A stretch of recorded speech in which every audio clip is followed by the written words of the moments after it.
One, the Rocky Hill Planning and, I would like to call the Rocky Hill Planning and Zoning Commission meeting to order. It's Wednesday, January 5th, 2022.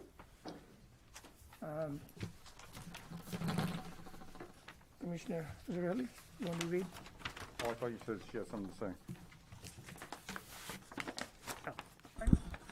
Site plan special permit application, Belfonte Companies LLC, Joseph Williams Esquire, Shipman and Goodwin LLP, proposing a mixed-use development of 213 apartments, 93 one-bedroom, 122 bedroom, with 10% designated as affordable, 10,000 square feet of office space and 9,500 retail or other commercial space with associated site improvements on approximately 12.2 acres for property located at 2418 Main Street in the Town Center Zoning District ID 10-184 for the following purposes: to receive a site plan showing the corrected building heights, to review and ask questions about materials and information that were received at the meeting on December 15th, 2021, to review and respond to questions the Commission may have after receiving the Village District Consultant's final report, which should be received by December 27th, 2021.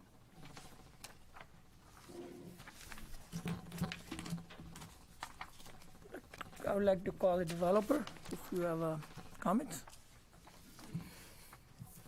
Good evening, Mr. Chairman and Commission members. Joe Williams, attorney with Shipman and Goodwin, 1 Constitution Plaza, Hartford.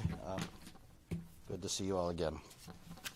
We have printed out, and hopefully it's making its way down to you, some additional slides that we'll be showing you this evening. Does everybody have those? Okay, and let me just talk about what our agenda will be for tonight. After a brief introduction by me, I'm going to call Michael Belfonte up again. He's going to talk a little bit more about the, thank you. He'll talk a little bit more about the evolution of our proposal and what he and the team have been doing to adjust and evolve it.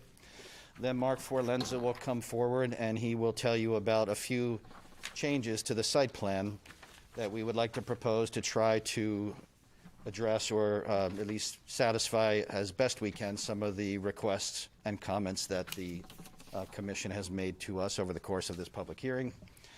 Then James Anderson and I will talk a little bit about the compliance of our proposal with your design guidelines, and we'll say a few words about the final village district review memorandum that you received in that context.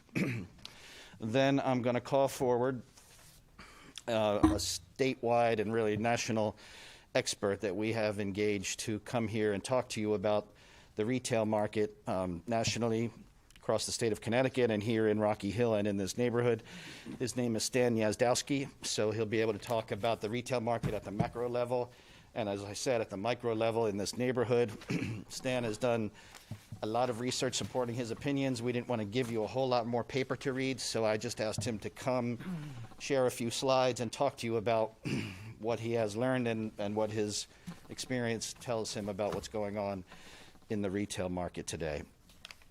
We also have brought here this evening, and our Benedict, who's back there also.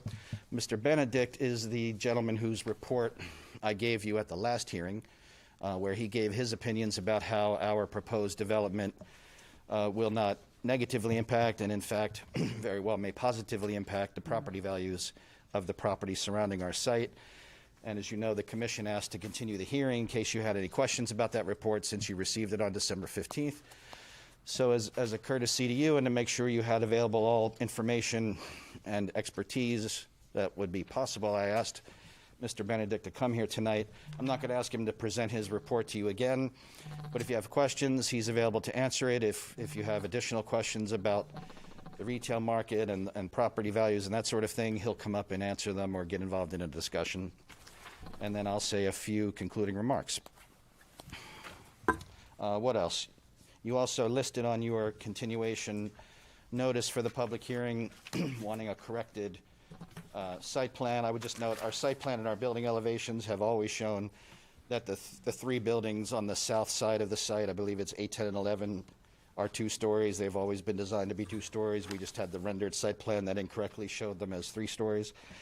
So in the slides that I've given you, that rendered site plan has corrected the number of stories. They are 2 stories.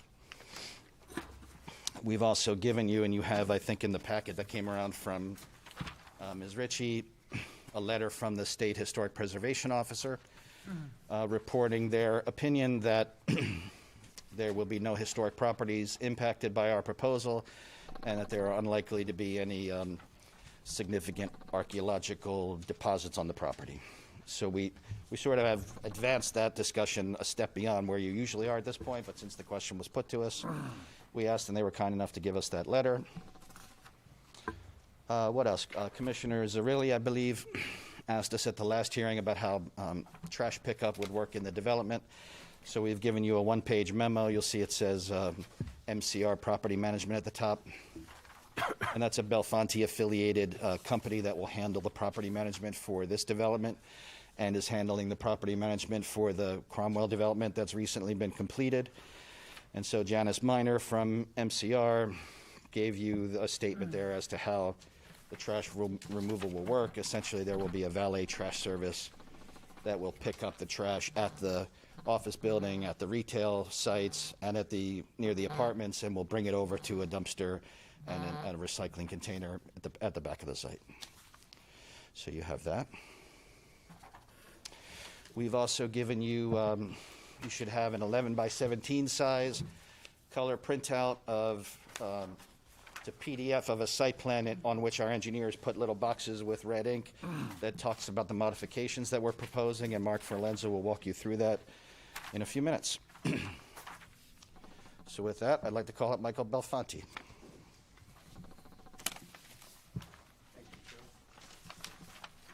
Thank you, Commission. Thank you very much for having us, and Happy New Year. I'd like to just talk a little bit about the history of the site. I think everybody here knows that the site has been blighted and vacant for over 20 years, or approximately 20 years. I think it might be 19 and a half. There were 2 prior pre-applications to develop the property. Both were withdrawn for various reasons. One in 2017 and one in 2018. The one in 2017 had 270 units with 22,000 square feet of commercial space. As you know, we're proposing 213 units, which is far less dense, with approximately the same amount of commercial space. The second, in 2018, was 145 units, but with no promise of commercial space to the town. And again, both applicants withdrew with their pre-app, or right after their pre-app. Our new site plan is a product of input from multiple sources, especially our team, of course, our architects, studio architects, our engineers, SLR. We had traffic experts, we had environmental professionals. We put a lot of time into the project itself. The public comments that were received are actually through the POCD. There was a new POCD, as you know, in 2015, Plan of Development and Conservation, and part of the Plan of Development and Conservation came through actually with input from people in the community. But most importantly, the staff of the town of Rocky Hill. We worked together with the staff for over a year on this plan. We were flexible and open to changes suggested by the town staff. We implemented these changes that we received from the town staff prior to the filing of the application, one of which was the pushing of the buildings up onto the street or closer to the street, which is in line with the Plan of Development and Conservation again. In addition, we made additional changes suggested by P&Z after our filing. And our plan, which is very important, is in compliance with the plan of conservation and development, and our plan adheres to the vision of the plan of conservation and development. In a lot of ways, this has been a community effort between our respective teams, both pre and post application. My company has the experience and the expertise to execute this development. We plan on owning the project for many years. As Joe mentioned, we have an affiliated property management company called MCR Property Management. We have tremendous, over 100 employees. We manage over 3,000 apartments here in Connecticut. And we will do the best possible job we can and make everybody proud of a tremendous development. So I want to thank you again for listening to us tonight and looking at our proposal, and I'll turn it over to my colleague, Mark Ferlenza, to talk about the details of the site plan. Thank you.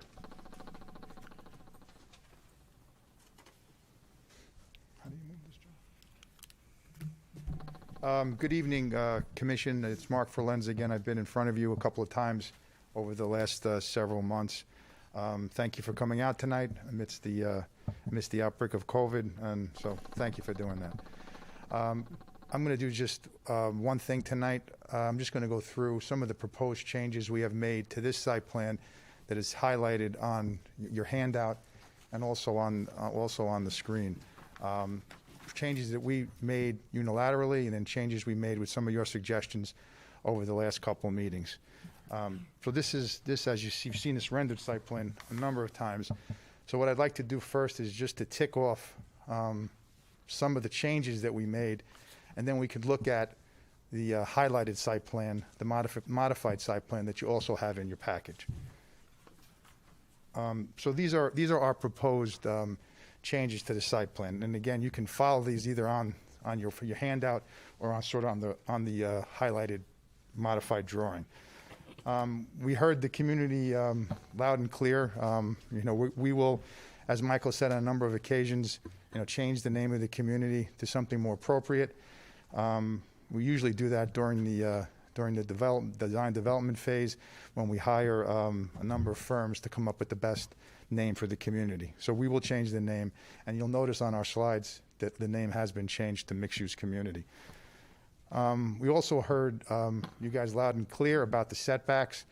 So we moved both Building 2 and Building 6 back approximately 5 feet from Main Street to create more of a setback. So now what we have now is on Building 2, we have about 23 feet from the building to the edge of pavement, and on Building 6, we have about 26 feet from the building to the edge of pavement.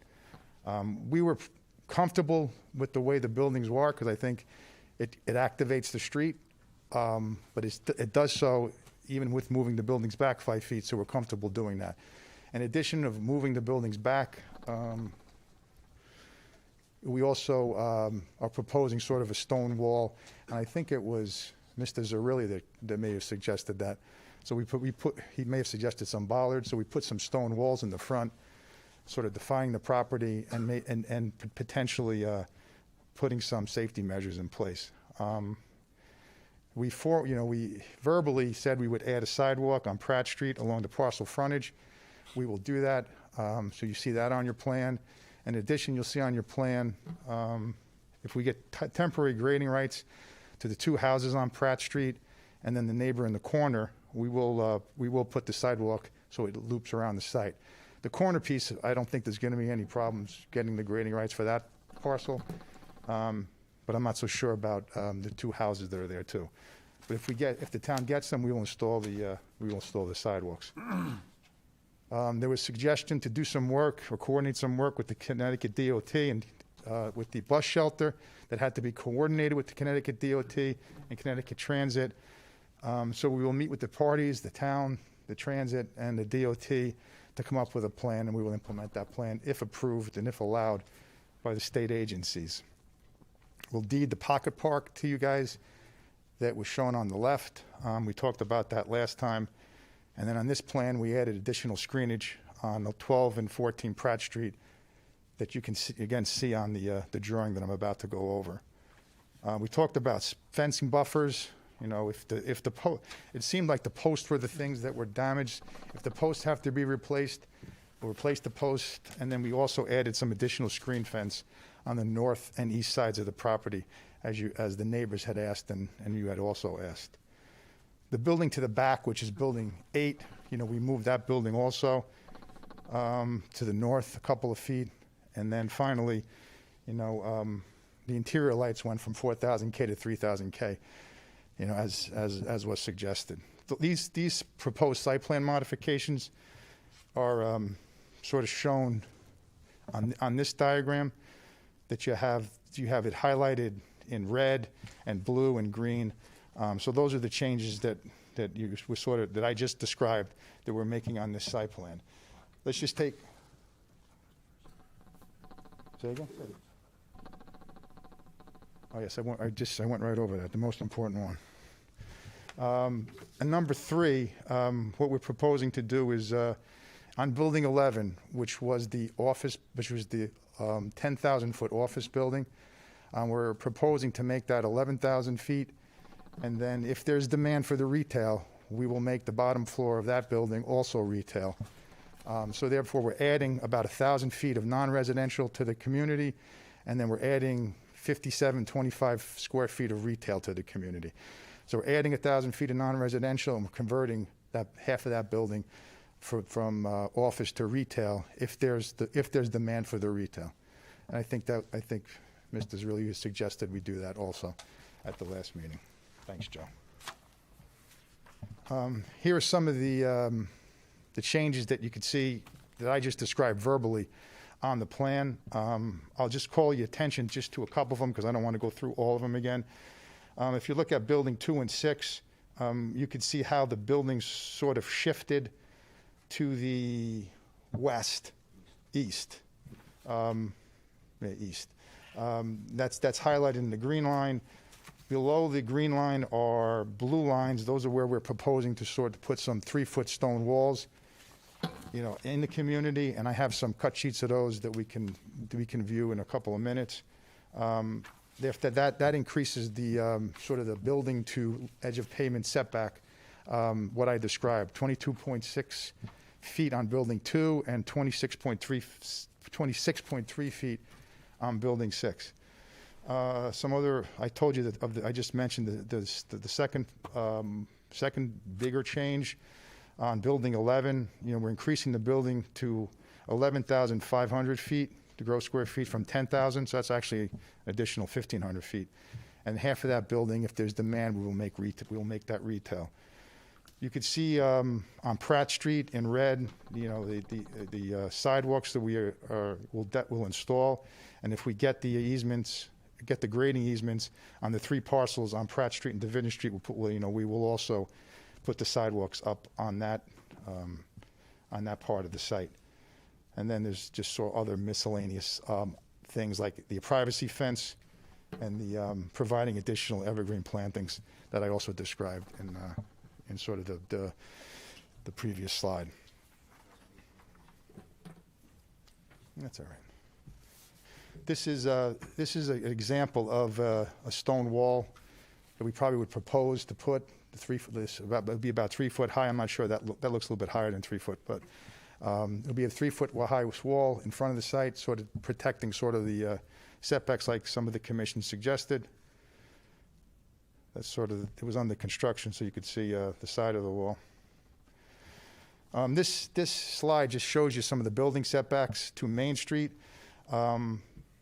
On building 2, the submitted plan was 9.5 feet off the property line, and the modified plan now is 14.5 feet off the property line. It's the 5 feet that I described. And then you could see it's 22.6 feet off the edge of pavement. So we gave another 5 feet of buffer. Go ahead. Since it's up, when you say the edge of the pavement, you've mentioned that a few times. You're talking about the curb. inside of the sidewalk? Yes, inside of the sidewalk. Okay, that's all. Sorry. No. Inside of the sidewalk To the street. is 14 feet. To the curb? To the curb, Well, it's to the street. It's to the curb. It's to the pavement. yeah. Okay.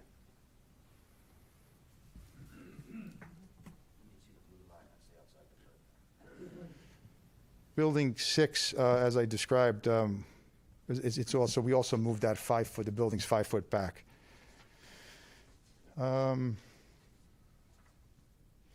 This is from Heirloom Flats in Bloomfield, Connecticut. We wanted to show you another building that sort of has their residential sort of right on the property line.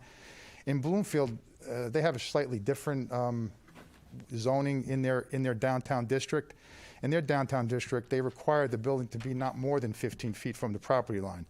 And this is some of the things we sort of discussed at the last meeting, that pushing the building to the street, closer to the street, sort of activates the sidewalk and activates the street itself with the retail customers and also the apartment residents.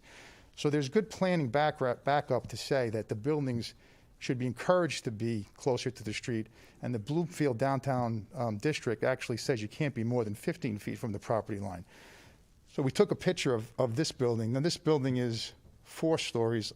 This building is a 4-story building, while we have a 3-story building on our site, and it's similarly distanced from what we're proposing.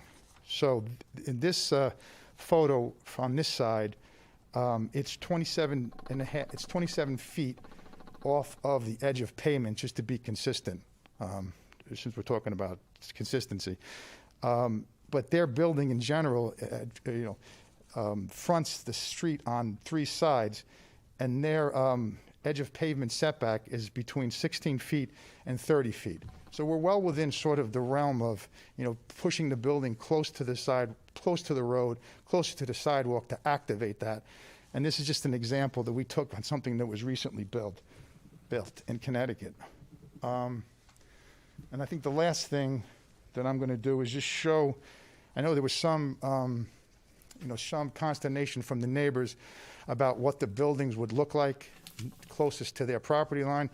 So this building is a building from Cromwell, and it's pretty close to the same building as what we're proposing on the two 2-story buildings, building 8 and 10. I can't read it. 8 and 10, but these are the 2 buildings closest to the neighbors. These have 8 units per building. And they look like large single-family homes, and we designed them like that because they were abutting the neighbors. So these are the buildings that the neighbors will be next to. In addition, as part of the handout that you have also, we also provided additional landscaping buffers against these neighbors, so they can feel screened, and then we can feel screened, frankly. And then finally, I guess I'm going to turn it over to Joe and James just to go through some of the design considerations further.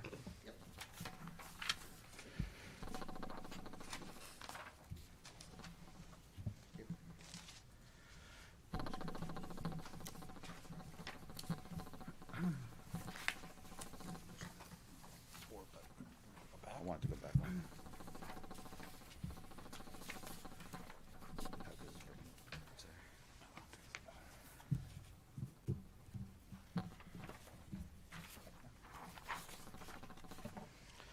Next, we wanted to chat a little bit more about building design, and we wanted to talk about that in the context of the memorandum you received from Glenn Chalder, who is your advisory consultant for Village District purposes. And he delivered his final report on December 27th, as was requested, which we appreciate it. And I want to note that the memorandum is signed only by Glenn Chalder, who we all know is a respected planner. As far as I know, he's not an architect. So just wanted to make that point. And you'll see, I'm sure you saw when you read the memo, that of the 7 design considerations that Mr. Chalder discussed from Section 8C of your regulations, Mr. Chalder stated his opinion that our proposal is generally compatible with 6 of the 7 design considerations. And from my perspective, I usually view the topics on which Mr. Chalder said our proposal is generally compatible to be planning sort of topics like site design and pedestrian site amenities, landscape lighting, et cetera. more planning sort of topics. The one topic where Mr. Chalder, the planner, stated his opinion that the PZC is to decide whether our proposal is compatible with your design considerations was on building design. So I wanted to say a few words about that, and then I'll ask James to chime in with me. On page 2 of his memo, Mr. Chalder begins the discussion of building design by saying overall the building designs are reflective of a suburban apartment complex with one mixed-use building and an office building. It wasn't clear to me which buildings he's talking about, because we've shown you a couple different types of buildings. I mean, we showed you intentionally and are proposing a fairly different building style at the front of the site, buildings 2 and 6. That was meant to be more of a urbanist style of building, if you will, or James will probably correct me on the terminology, but a different type of building for the frontage than for the other apartment buildings, like the one you're seeing now, that'll be more in the rear of the site, which maybe could be described as more suburban in style. But it wasn't clear to me which buildings he's talking about. And honestly, I couldn't tell commissioners from reading this memo what exactly about any of our building design is Mr. Chalder advising you should be changed. He doesn't say. He says in the next paragraph, the buildings are larger and taller than other buildings in the vicinity. I would debate that notion, and we will look at that in a moment on a slide. But certainly not our one-story garage buildings that we intentionally put around the perimeter of the site, and certainly not our two-story apartment buildings, just like the Landon Building 2000 that you're looking at right now, 2 stories. They're not larger and taller than other buildings in the vicinity. And then he makes a comment, states his opinion that they're very close to the street. As Mr. Belfanti and Forlenza explained, we were encouraged to bring the buildings closer to the street. Those are the types of buildings that your zoning regulations for the TC zone and your plan of conservation and development show specifically photos of buildings close to the street that you're looking for this type of neighborhood. So we tried to meet that vision as we were encouraged to do. And so it just frankly wasn't clear to me from reading these comments, does Mr. Chalder want us to have suburban style buildings that are pushed back from the street, but he doesn't like suburban style buildings? It was sort of conflicting. They're too close to the street, but some of them are suburban. We're not sure what to take away from it. And your regulations, of course, don't say anything about suburban being good or bad, and I'm not sure exactly what he means by that. But at bottom, we just can't tell from the memorandum exactly how does Mr. Chalder believe these buildings don't comply. We view it, in the end, as just a statement of his opinion that he doesn't like the building design. The one thing I agree with him on is, as he said, it's for the commission to decide if you believe our proposal complies with the regulations. Having said that, let me ask Mr. Anderson, the expert building designer here, we're going to talk a little bit about your design considerations and the ways in which James and his team believe we have achieved compliance with your design considerations. What we did here on this slide is tried to boil down the essence, I would submit, of what your design considerations say, because there are several of them that talk about similar kinds of things in terms of compatibility with surroundings or the building facades and the roof line. Some of them are, if not redundant, they're in this similar kind of category, so I sort of collapsed and summarized them here as one being quality of project design and compatibility with surrounding properties. Next one being a recommendation to stagger building facades and provide visual interest on the facade of the building. And then variations in roof lines and not having long, flat lines that continue. So, Mr. Anderson, why don't you pick that up from there, please? James Anderson, Studio Architects. Thank you again for your time tonight. So one of the things we look at when we look at a mixed-use type project is the variation of building types. In a mixed-use property, you want to have the combination of a residential type project and a commercial type building, which is what I think we've achieved with the design that we have. The buildings that face the street have a more commercial appeal with a parapet type roof, hiding a low-pitched roof behind it, giving it a more urban type street front appeal, while the internal buildings have a more residential appeal, very similar to what you see here at the Landon.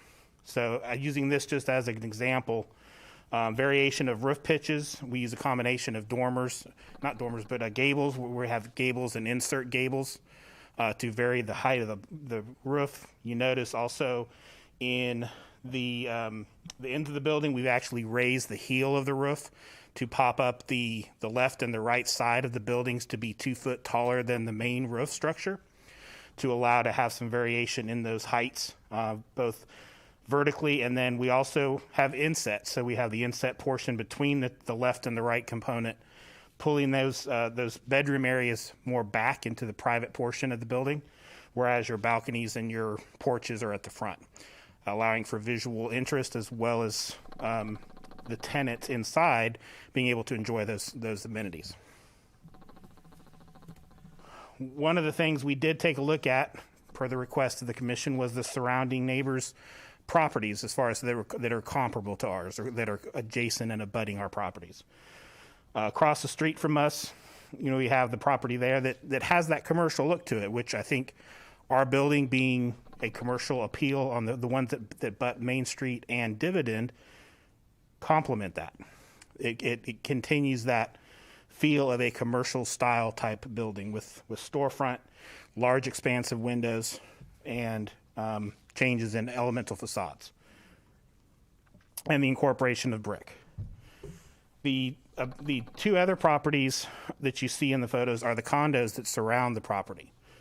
You obviously see the one on the lower left is, we've got garage doors, which are your main facade, which, we don't have necessarily garages in our building. We've taken that element into freestanding garages, as Mr. Williams said, to go around the perimeter of the site to help step the property and the project going from more 1-2-story type buildings into our internal portion of the project. And then the 2 pictures on the right are similar type structures that are abutting ours as well. So on the main facade, this is the retail building. One of the things that we've done, we incorporated the brick. We have both vertical and horizontal steps in the elevational facade.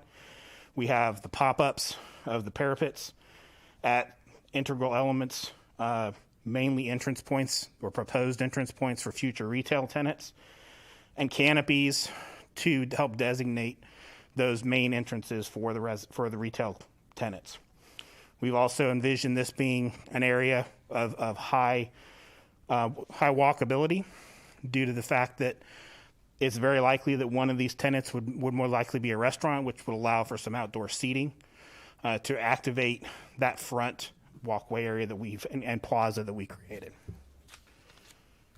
Similar to our retail building, it mimics the same look or similar look of our retail level, but it incorporates the individual stoops of residents. This, we feel, in a environment such as ours, really helps to activate those street walkability areas, due to the fact that the tenants really like to have, especially tenants with pets, which probably about 50 to 55% of the apartment residents usually will have a small pet of some kind. They can actually directly walk out from their unit and take their dog for a walk, and not have to necessarily bring them through the building. These units typically go quicker than a lot of other units, especially for pet owners. And we feel that's another way to engage and activate the pedestrian walkability between the neighbors and the residents of the property. All right. I'm going to call forward in a moment now Stan Nasdowski, who I mentioned earlier.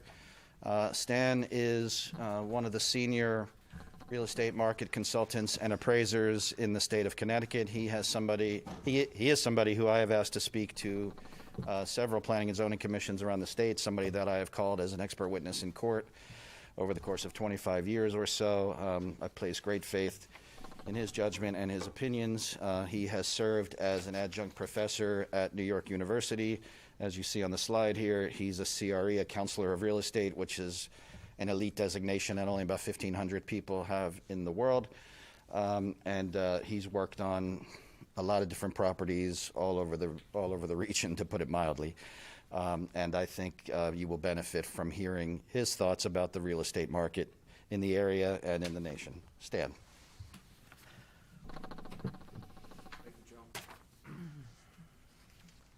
To advance, just hit enter. To advance, just hit enter or the mouse. The arrow, or you can use that little guy. Okay. You want to tell me, I'll Okay. Well, the most difficult thing you were going to be dealing with was on the screen a minute ago. That was my last name. My name is Stanley Yazdowski. I'm president of Realty Concepts Incorporated, real estate consulting and advisory firm located in Guilford, Connecticut. And in addition to NYU, I'm also a CCIM and one of the senior instructors in that program, teaching investment analysis, and my main course is demographics and market analysis. And that is probably one of the reasons Joe asked me to look at this. I did do an analysis. I have a file full of information. I'll just summarize what I found. I looked at the area and looked at your zoning, and you can see the screen that's up right now. In particular, I find that there are 3 retail areas here. The primary retail area is up in Weathersfield, coming just a little south of Route 99 and 91, including the area that has Aldi and Kohl's. And then you can see we have a secondary retail area where there's more neighborhood type businesses. There are more businesses that are up to the north that have larger trade areas, and that's the thing that we look at in retail. The trade areas that come into the secondary area are not as large. And where the subject property is, it's in a tertiary retail area, which is more neighborhood oriented. And if you go to the next slide, please. It's supported by this slide. There was one error on here. I don't know where the 2 cross marks came out. There was a traffic count there that was left off, which should read about 20,400 cars a day. And you can see at the Rocky Hill, Weathersfield town line, the traffic count is 25,400. As we go north into the primary trade area, it's in the 20s and the 19,000s. As we go south along 99 into the commercial district that goes from the intersection of Interstate 91 and 99 coming down to the center district, you can see that the traffic counts are only averaging around 20,000, 13,000. Then they drop when we get into the tertiary market where the subject property is to about 14,000 cars a day, and on dividend about 2,900 cars a day. So that demonstrates what the different retail trade areas are along Connecticut Route 99.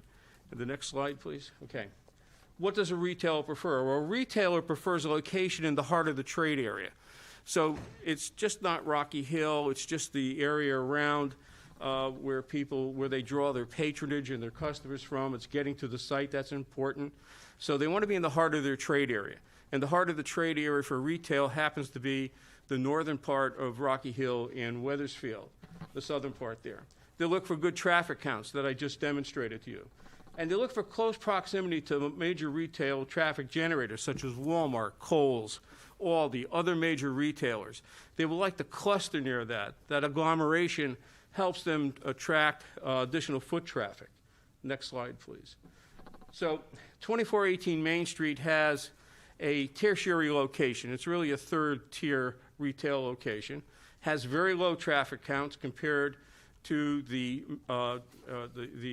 retail trade area going north of it and up in the primary trade area around 91 and Route 99. And it's neighborhood oriented, and the retail with below average rents. It's not going to have the same rent generation as your retail area that goes from this current location up to 91. It's going to have a lower rent, and that takes longer to lease in many instances. Retail overall is facing a decline and uncertainty. E-commerce and COVID have impacted that. And the problem when you have uncertainty is you can measure risk, but you can't measure uncertainty. So retailers have a tendency to pull back and wait to see what's going to happen. Or they'll look for an extremely low rent to go into the location. So that's what you're faced with in today's market. Next slide, please. Okay. Well, a couple other comments. First of all, with the current retail environment, what existing retail needs is more customers today. They don't need more competition.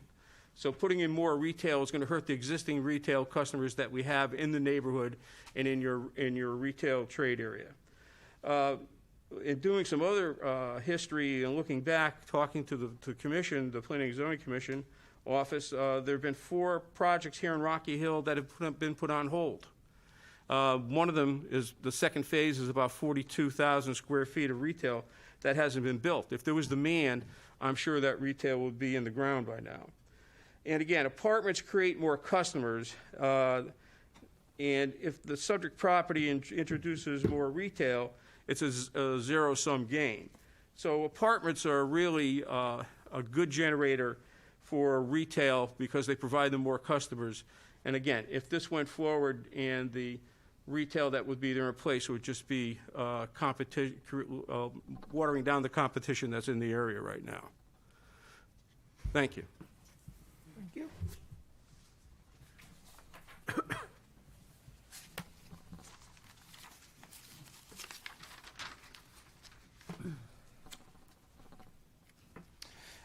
And as I mentioned, Mr. Chairman, N.R. Benedict, who authored the report that we gave you last time, is here as well, and he's happy to answer questions or engage in further discussion. I'm sure you noted that among the many cogent points Mr. Benedict put in his report, one of the points he made was very similar and corroborated what Mr. Gniazdowski just said about how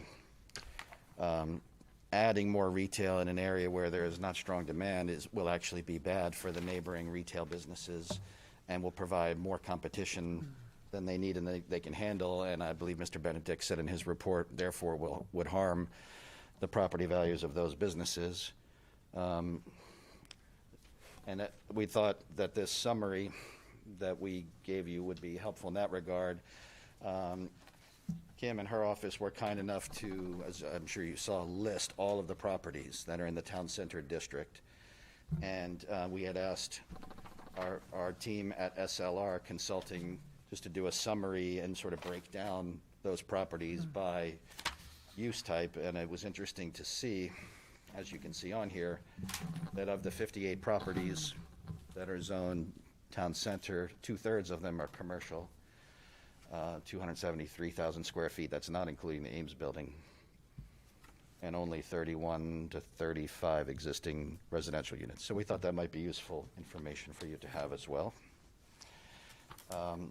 With that, I would like to just say a few words in summation, which I can either do now, Mr. Chairman, or if you've heard enough from us for the moment and you want to ask some questions of the team, I can always do the summation in a little while. So I'll leave it to you. Yeah, it's up to you if you want to do it, or we can take public comments and then you can provide summation and address those issues as well. If I may interject. Yep. I do think, in the interest of due process, I do think the applicant does have a right to rebut at the end, so I think it's wise to have those comments at the end. Okay.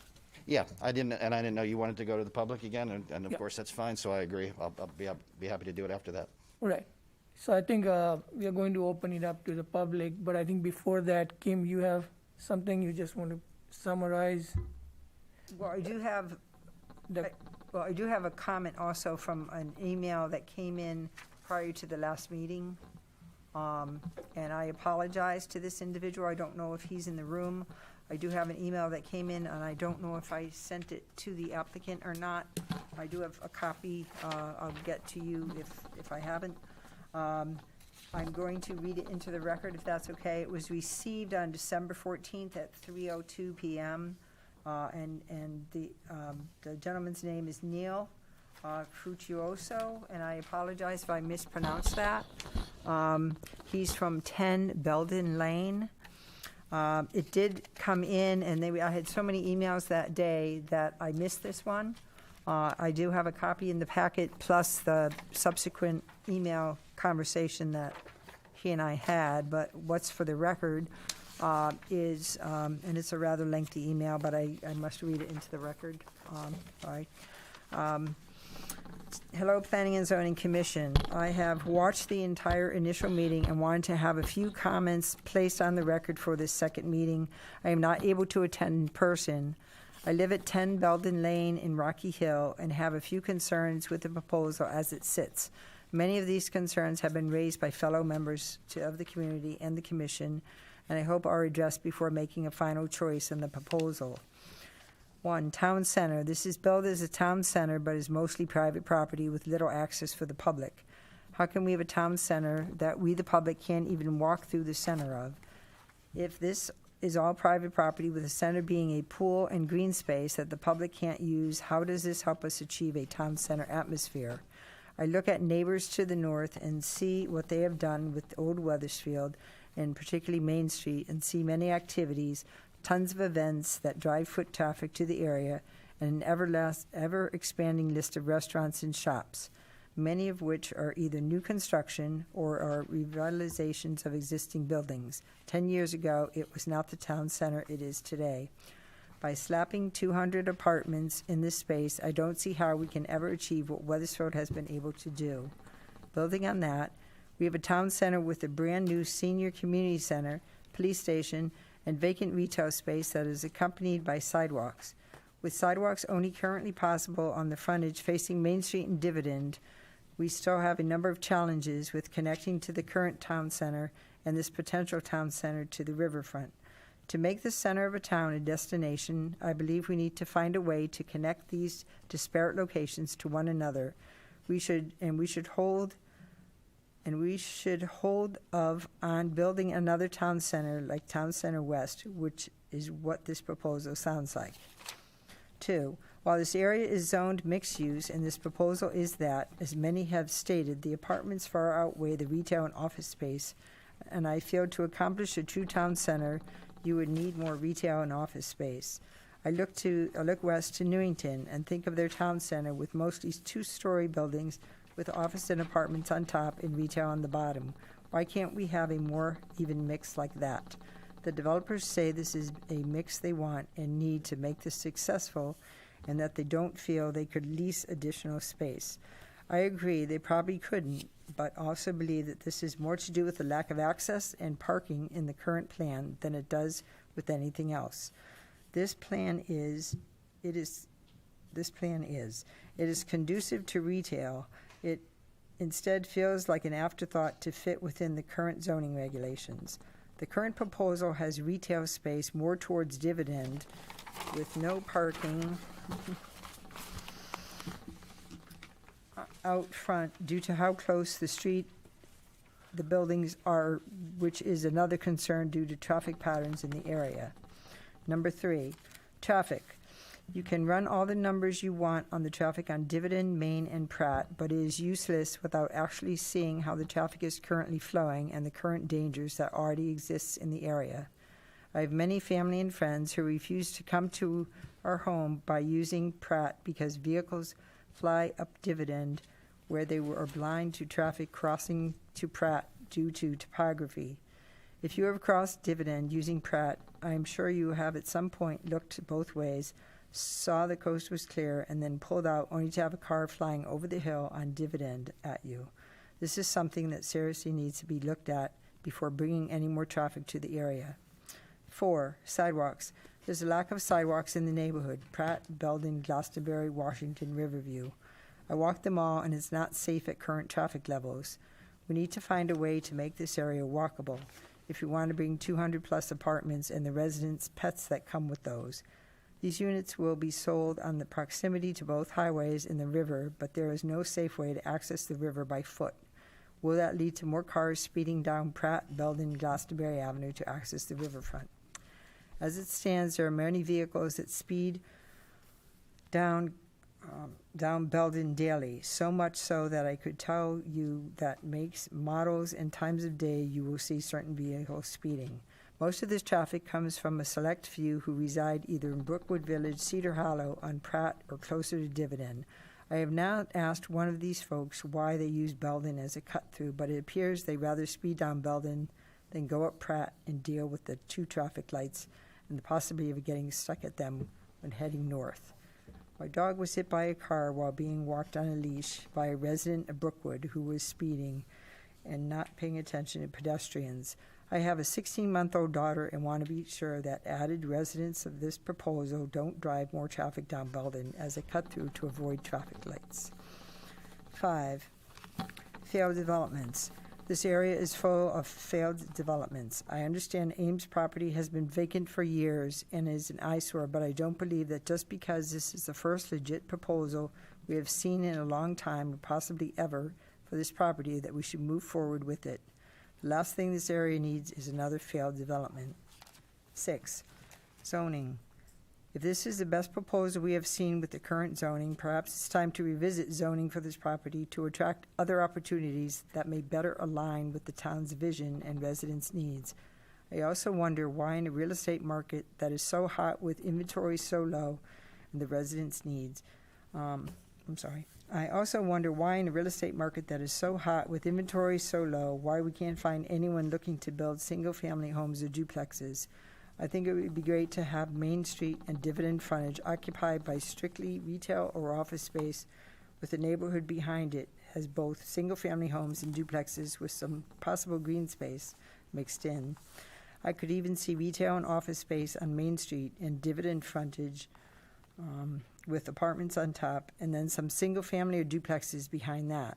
Something that provides sidewalks and a space for a true community and that the public will enjoy. 7, snow. I would love to know where the snow will be placed. I hope for the sake of my neighbors at Cedar Hollow that they don't plan on stacking near the back of the Ames property for it to melt and run off towards their complex that has been riddled with water issues. 8, town input. In listening to the developer's presentation, it was clear they felt this proposal fit the input of the town, and it also seems as if there were multiple back and forth between them and the town. This proposal was even referenced as the town's visions, not theirs. Then I listened to the commission members ask questions about roof lines and why they were flat and not pitched, which again, the response was that this was the request of the town. My questions are twofold. First, is it normal for towns to have this much input and say in a proposal before it's presented formally to the town? The two are the same people the developer consulted with at the town, no longer part of the town staff or P&Z commission. Based upon questions I heard, it seems like there is a disconnect between what the town once said they wanted and what they are now looking for. With this in mind, perhaps a regroup between the parties is needed to align on the true vision for a town center. Thank you for your time in reading my comments. Nino Frutuoso, 10 Belden Lane. Thank you. And I think that covers all our comments from the public, right? As far as written, yes. Yeah. Well, this additional follow-up emails also that maybe should be read into the record. Which, the The email you just read started on page 3. okay, well, that was, as I said, that was an email I received on December 14th. And then there was, I had stated, where was I? I got one on the 16th from him also.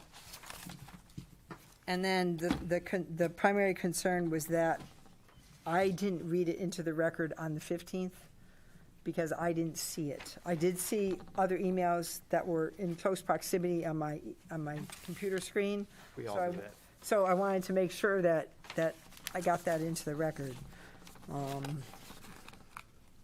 Because he did say, I'm perplexed as to why my email wasn't read. So he went into why wasn't it read, and so. But he also goes on. So I can continue. Yeah. Okay. I am perplexed as to why my email wasn't read during the planning and zoning meeting on December 15th. I had been planning to attend, but my wife had gotten sick and wasn't able to get a negative COVID test prior to the meeting. So for the safety of the commission and the audience, I sent a note. My notes were sent on Tuesday during business hours, and I noticed that you had noted missing an email because it came in on Saturday. I would like to know the following. Why wasn't my email read for the record? Has the developer had a chance to read my email? Has the entire commission had a chance to read my email? Does the commission have any concerns with adding traffic and pedestrian safety on Pratt, Belden, and Glastonbury Avenue if this proposal was to move forward? While I feel the majority of my points were raised by other members of the town and the commission members, there is one point I would like the town to consider, as it appears the developer is not budging on this based upon the responses toward the end of the meeting. I do feel the entrance on Pratt should be emergency use only. As you will note, one of my major concerns in this development driving traffic down Pratt Street into Belden Lane. I explain how often residents of Pratt and two condo complexes off of Pratt often take Pratt then Belden to go north to Silas Dean. I heard other residents mention this pattern as well. The neighborhood can't take any more traffic without sidewalks while being pedestrian safe. If this is an active two-way entrance that residents and retail visitors are going to use, then a good portion of them will end up going down Pratt to Belden, then heading north to avoid the dangerous intersection of Pratt and Dividend and avoid the lights. I strongly urge the commission to have the developer make this an emergency-only entrance in order to approve if you feel moving forward with this proposal is a good idea. The newly added traffic from the complex will only exacerbate this issue as there will be longer lines at lights in front of it that residents, visitors, and commuters will want to avoid. While I feel this development is not conducive to the town center you are all looking to create, it appears the consultant feels the same way. If this is going to move forward, please make some adjustments for safety when it comes to entrance and ensuring that there's safe setbacks on the Dividend and Main Street frontage.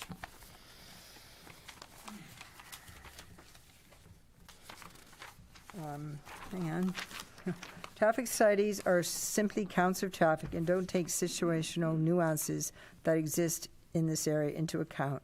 I do not support this development, but hope you take some of this into consideration if you pass the proposal. Please confirm receipt in email, which I did. Thank you. Want me to- I think that's it. I think we have read the entire email. There's no need to read the other stuff back and forth. Right. So, if that is done, I would like to call anyone in the public who would like to address to the commission. Yep.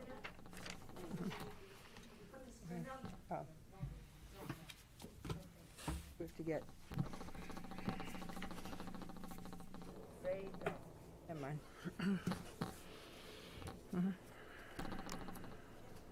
So anyone in the public who like to address to the commission, we purposely didn't keep the, the signing sheet because we only have,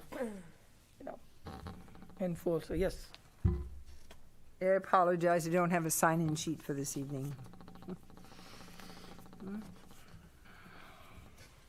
Hi, Ed Ciccarello, 40 Riverview Road.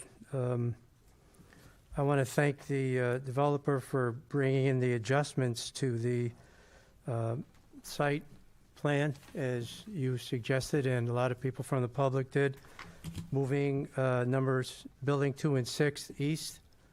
I think that was a predominant issue that many people had.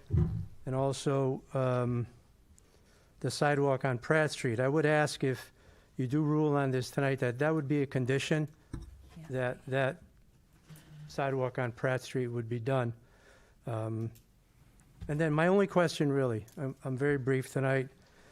I still don't understand, when we're walking along the Silas Dean Highway in front of buildings 2 and 6, the snow shelf, that I'm talking about where the road is, then you got grass, then you got the sidewalk, right? That little snow shelf there right now is only 2 feet. It's very, very, very small. So I'm wondering, and I don't know this from the presentation. The streetscape of Silas Dean Highway now, we have sometimes 10 feet in front of, on the border, it's 20 feet of grass between the road and the sidewalk. So the pedestrian feels very safe. So I'm asking, what is the snow shelf now in this new plan? Is the sidewalk moved if the buildings are moved 5 feet east, does that mean the sidewalk is going to move a little bit, and then we're going to have a little bit of a buffer? That's what I was asking for before. That's my only question. I appreciate it. Thank you very much. Thank you. Anyone else who would like to address to the commission?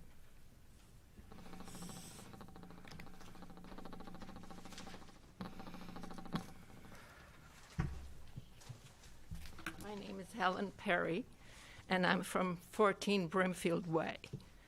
I want to know what percentage of rentals exist now in Rocky Hill as opposed to regular homes. Percentage. 50%? 40%? I don't think we're in a position to. You're right, we are not equipped to answer that. You can raise your concern, and then we'll see, if we have those numbers. As I ride around our town, I realize there are a lot of rentals, okay? For us to have 213 rentals all of a sudden in this congested area is way too much as far as I'm concerned. If everybody that has a rental in the proposed situation, there will be 213, at least 213 cars, possibly, maybe even more, if there are 2 per unit. That is going to make the congestion there terrible, all around, terrible. I also want to know why there was no proposal to have a senior division for people 55 and over to rent places in this area. No idea why they never considered that. That would be a plus in terms of taxes, because those people will not have children to send to school. Okay, that's my... Thank you. Anyone else who would like to address to the commission?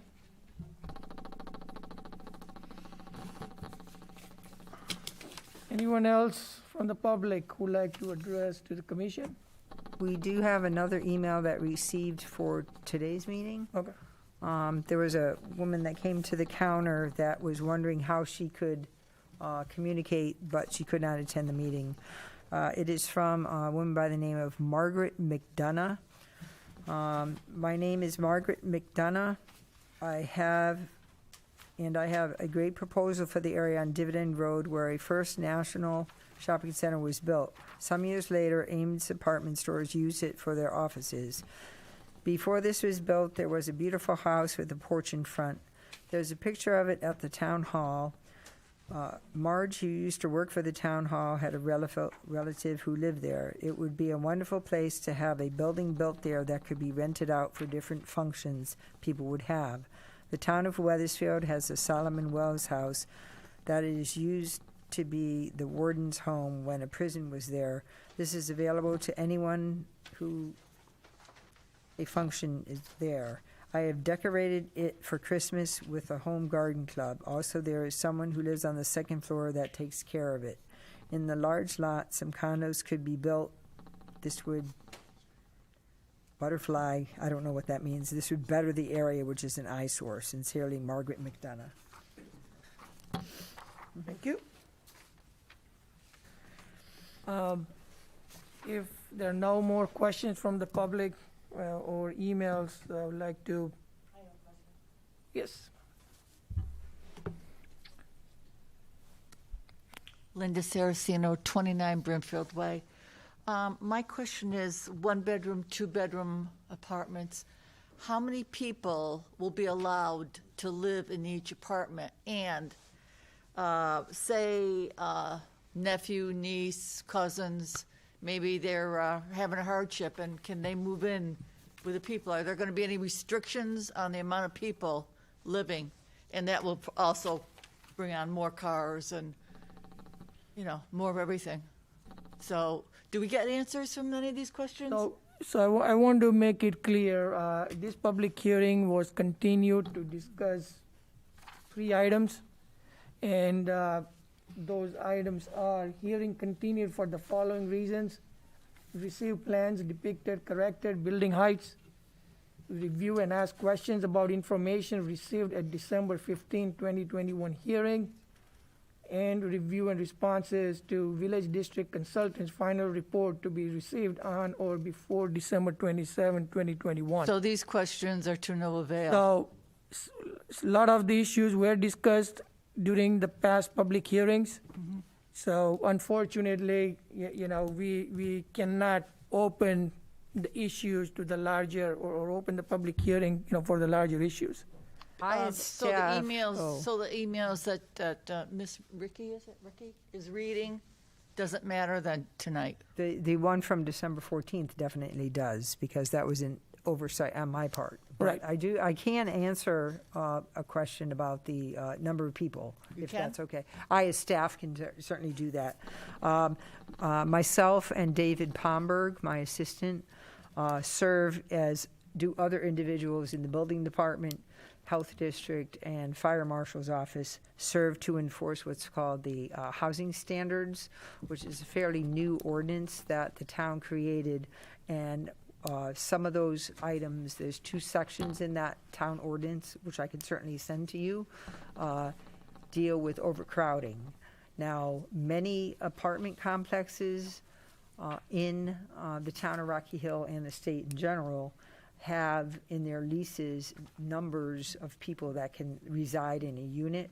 But these housing standards are related to primarily health codes, as far as there's so many cubic feet of space per bedroom, per designated room as a bedroom per person.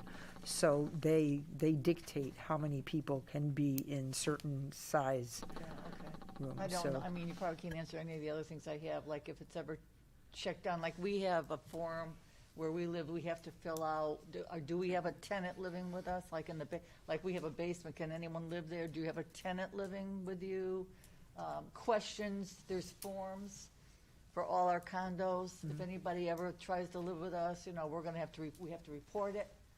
I don't know if there's gonna have this, do you have those standards? We as staff can go through common areas, and we do sit down on basically a random basis to the, now these are rental units. You live in condominiums, so that's different. But for rental units, we do have the ability to sit down with property management to talk about concerns they have also. They'll bring in, So. you're hardly gonna refuse probably someone in the family that needs a place to live for a while, rental or condo, same. But anyway, thank you. Okay. Thank you. Anyone else who would like to address to the commission? All right, seeing none, I would like to ask the commissioners. I'll start from Commissioner Zarelli. Question about that extra commercial space in Building 11. Can you describe the potential commercial space that will add? Again, it's 9,500 in Building 9. Well, what is the potential more in Building 11? Can you say that again? Yeah, I believe that the original office building was 10,000 square feet. We increased it to 11,500. So 11,500 divided by 2, I think, is 5725. So whatever, I think it's 5725. So we're adding, again, 1,500 square feet of non-residential, and then adding an additional, 5725 of retail if we can, if we can lease it. Yeah. And So what does it look like from day one? Does it look like retail space ready to rent, or does it look like just, what does it look like? Well, what I envision it happening, the building would kind of be similar than what we propose now. We probably would wait until we see, like Building 2 is going to be the first building built. The retail mixed-use building will be the first building built. The mixed-use building will be the first building built. We will probably gauge the demand for that building for retail, and then determine how we're breaking that up in Building you know, the 11,500 square foot building. So I don't know if I can answer that right now. So potentially it's 15,000 square feet of, so 9,500 plus 5,700, in general, 15,000 square Yes. feet of retail space. Correct. Okay. I'm going to defer a little bit and let others ask while I formulate some more. All right. Thank you. Commissioner Marhose. Why did you I do saw that? that, Alan. Why did you do that to me? Because I was going to actually defer to them love it. before. Do you mind going before me? No, sure. Yeah. Because I have a couple of things. You screwed me up here. Boy, this mask is. Anyways, yeah, but my questions again go back to the village district. I mean, there was confusion about some of the things that he said, but you know, one of the things he said was, and again, this has to do with the buildings very close to the street. But first, before I even get into that, before they were 6 feet from the property line, and now they'll be 11 feet from the property line. Let's put that back up. Is that what we're saying? Yeah, let's put. One of them was 6, and that one will be 11. One of them was, I think, 9, and will be 14 from the property line, not from the street. Yeah. This is the building setbacks to Main Street. This is the one we're talking about. Yeah. For building 2, we were 9.5 off the property line and 17.6 feet off Main Street, and now we're 14.5 feet off the property line and 22.6 off the edge of pavement. That's for building 2. And then we similarly added 5 feet to building 6. Okay.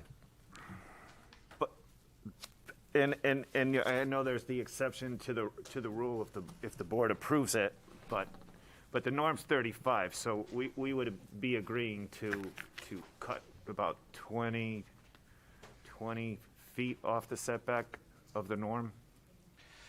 The regulation requires 35, and the regulation also says the commission can permit something different if whatever it says. For a So- mixed-use development. So, yeah, you would be approving these, and yes, one of them would be a 20-foot difference, and one of them would be a 24-foot Can I have, difference. please?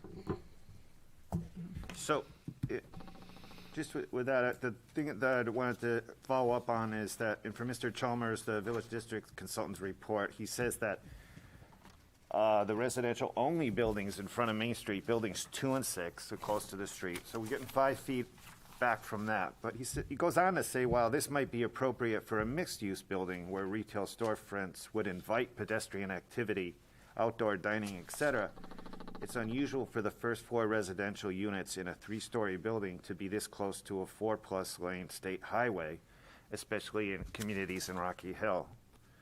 So, is it unusual for a first-floor residential units to be next to a 4+ state lane highway? I mean, we disagree with a lot of his opinions in here, and we showed you a development that's being built right now in Bloomfield, where the buildings are equally or somewhat closer to the road, and their residential, Bloomfield didn't require mixed use. They're residential buildings, their residences on the first floor. So I don't think anybody here on the team has a survey of all such buildings around the state to put a percentage on it. So it's hard to say, Yeah. is it unusual? No, we don't think it is, and it's certainly not unprecedented. And I guess the other issue I'm just wrestling with is why is it a good idea to put an urban-looking building in a suburban town center that has a historic character? I don't want to use that word. I'm not going to say that word, but it's a suburban town, and it's an urban-looking building. Even the brick is called city brick. I don't know that, you know, it has the appearance of West Hartford Center or something like, but this is Rocky Hill. So I'm just trying to, what's the need for that? I mean, I heard you describe your reasonings for having buildings 2 and 6 with that look, to give them a commercial feel. But they also have an urban feel, a city feel, and this is a town. So I'm confused. Well, it's your regulation and it's your plan, and your regulation and your plan say we want a town center type of building design, and we want a pedestrian-friendly environment, and we want feet on the street, and we want it to be activated, all of those things. And that's what these types of buildings do. Your regulations and your design considerations in particular also say you need to be compatible with your surroundings. And what Studio Architects has done is design buildings that are residential or part residential, part commercial, that at the frontage on Main Street relate to the properties around them, which are office buildings, restaurants, stores, pharmacies across the street, condos around the sides. We think it's a perfect blend to meet those things, and that's, I mean, for all of those reasons, plus the design changes that the team made upon meeting with town officials before we filed this application, are the reasons for it. But we didn't provide those buildings elsewhere on the site for the reasons that have been talked about. But why don't I let, if I could, Mr. Anderson articulate that a little better. Yeah, as stated previously, the way we did this mixed-use property is that we do have that suburban feel internal to the site. So we did specifically bring that suburban feel internal to the site, but we did feel that because of the proximity to the road and the surrounding neighbors, specifically across the street with the commercial buildings, we wanted to use that commercial look to it for those buildings. They're the similar type units, they just have a different look and feel to the roof line, to differentiate this as a true mixed-use project. If it was all not a mixed use, let's say it was 100% residential, it would be potentially more appropriate to have everything, you know, to look similar. But we did want to differentiate the product between the two. The two front buildings also are a little different in design because they are what they call corridor-loaded buildings. So basically, they have internal corridors as opposed to being breezeways, which are what the rest of the units are, the back of the project. They also have an elevator in it too, so that also would lend itself to allow for, you know, more people to be able to go into the building from maybe a disability or an elderly standpoint, because it does have an elevator to be able to get access to the upper floors in addition to the stairs. Yeah. Also, keep in mind, please, your consultant whose memo you're asking me about right now, he's complaining about the suburban style buildings, which are the interior buildings, not the buildings on Main Street, which are less suburban. So he's kind of saying the opposite of what you just said. Oh, yeah, I'm not sure. He just said as an observation, they're reflective of a suburban apartment complex with one mixed-use building, office building. Right, but that's his complaint. That's why he doesn't like them. We didn't say it was a complaint. What he went on to say, though, was that both the mixed-use buildings and the office buildings are removed from the Five Corners intersection, envisioned as the focal point of the town center, and make little contribution to establish an environment cohesive town center, which was one of the things I brought up in the earlier meetings. It's just that the retail is separated from. It just seems to be in the wrong place. If we're going to have retail, it should be where all the other retail is at the end of this commercial area, which was buildings 2 and 6. But we pushed the office building and the retail over to the areas where there's little no activity there. It creates this separation from here to there, and then they have to walk by all those apartment buildings, which is somebody else's space. It's not, it's not somewhere they can stop in and participate. Well, that's respectfully, that's another opinion of Mr. Chalder we disagree with. We explained to you last time the good and valid reasons I would submit for the layout, including to have a cluster of the commercial uses around the larger parking area, rather than trying to send employees of the office building and customers of the retail uses out along long rows of parking, among other reasons. They're also not that far away. It's also an area that has no activity whatsoever right now in that regard, and so we don't think that moving the building a little bit one direction or another is going to make a major difference to the success of the retail.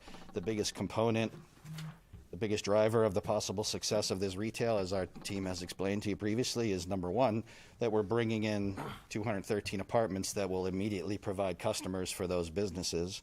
And number two, the fact that Mr. Belfonte is willing to do it in seeking your approval and probably will be subsidizing it to get it done.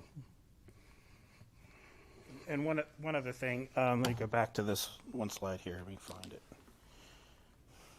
Just sort of talking point regards.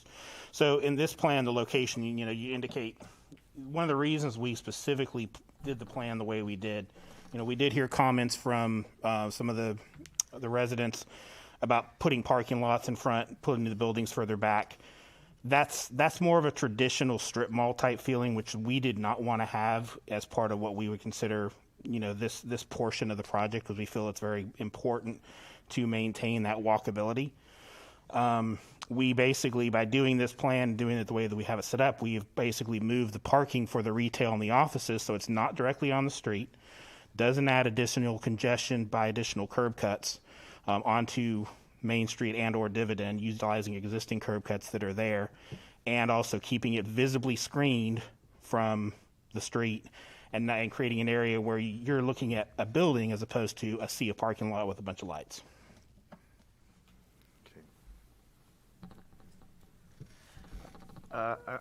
I don't have any other questions. Do you want to? Commissioner Brescia? No. Give you a couple more minutes. Thank you for your updates and providing the new proposed site plan.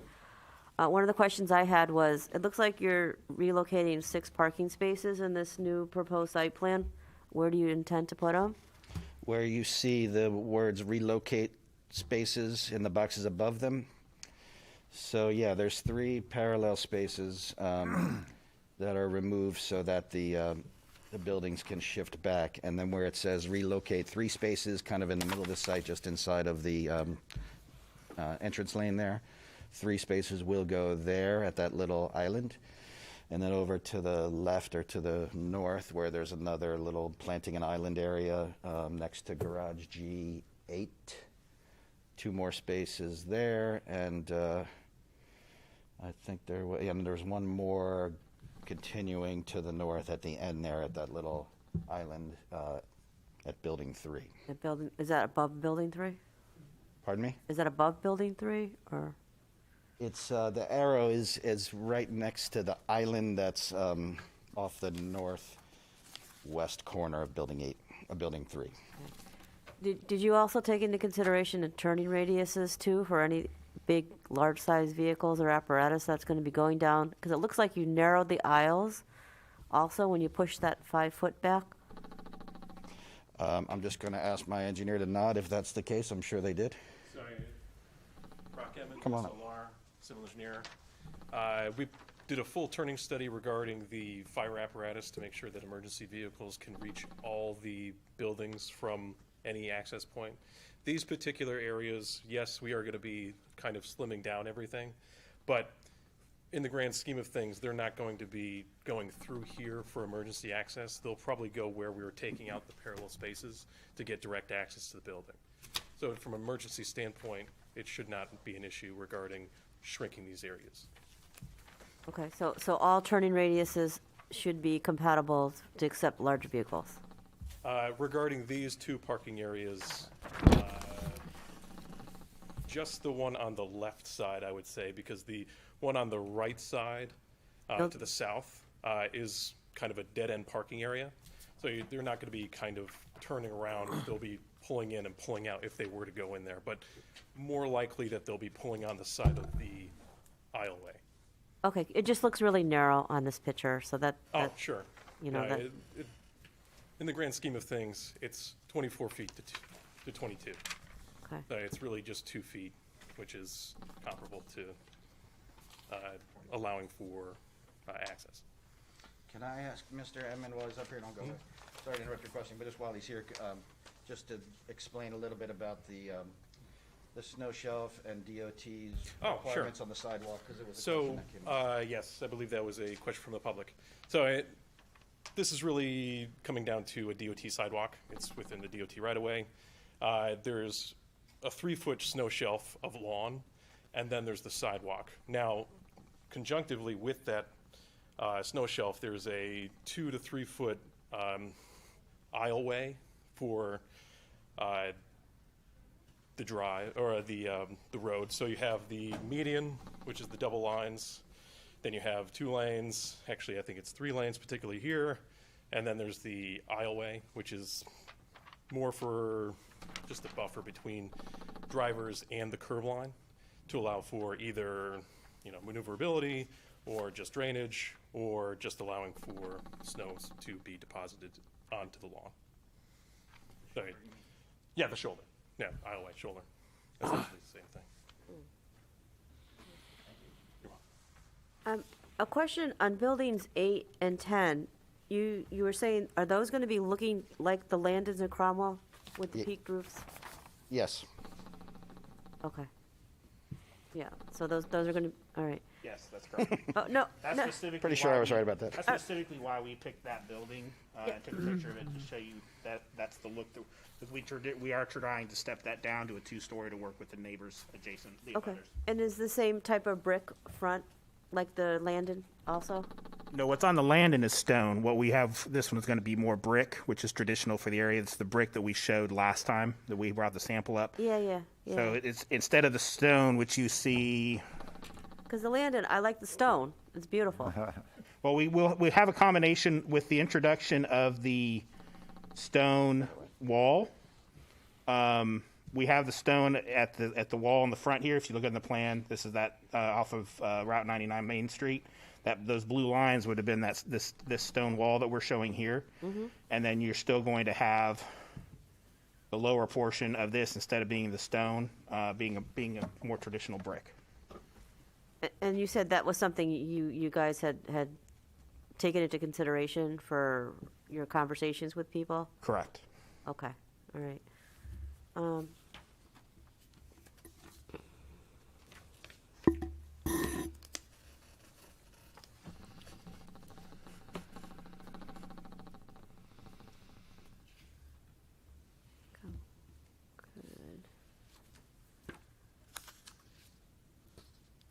I'm one of the ones who had always asked about the flat roofs and who made that decision and how that came to be, because I always like peaked roofs because of, a lot of the elements, weather elements, and flat roofs, it just looks kind of,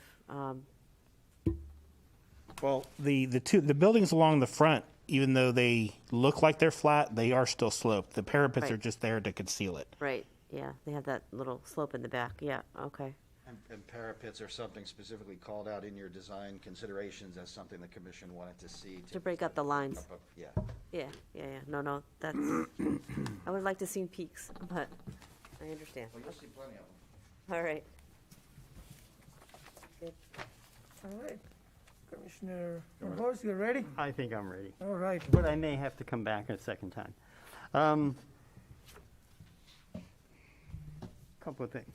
You mentioned you were talking about the Bloomfield, the building in Bloomfield that you're saying is close to the road. Is that on a 4-lane state highway?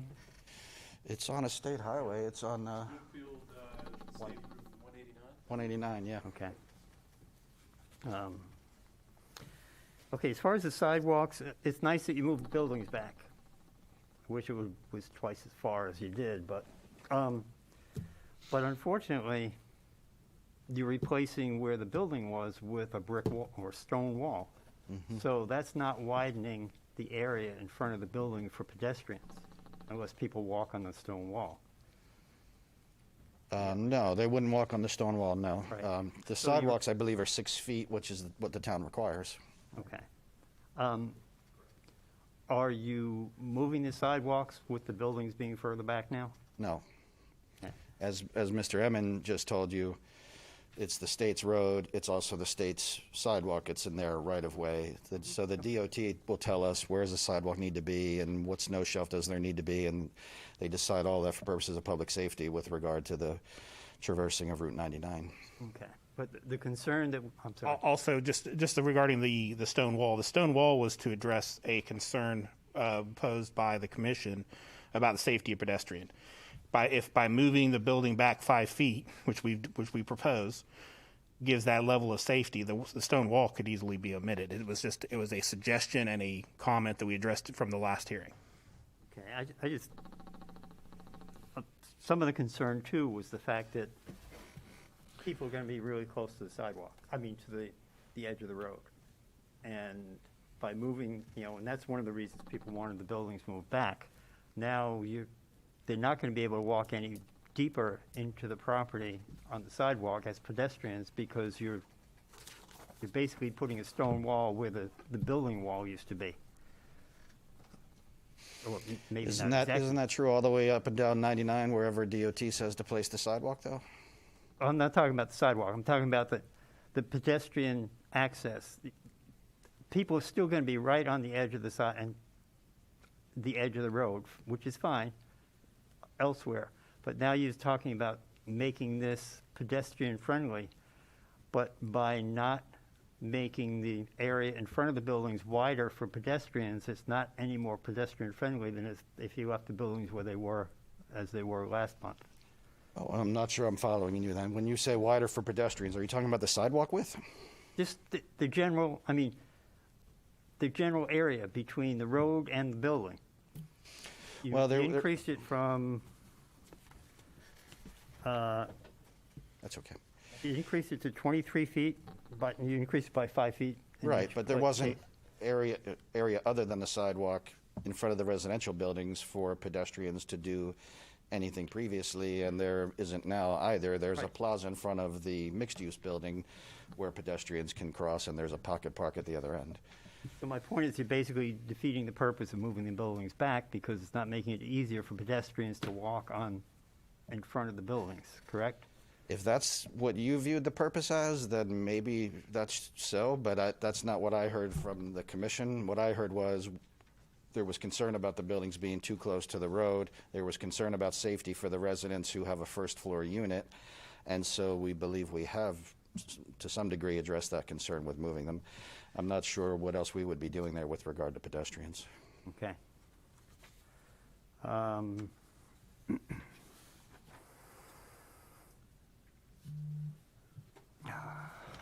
Where are all my notes here?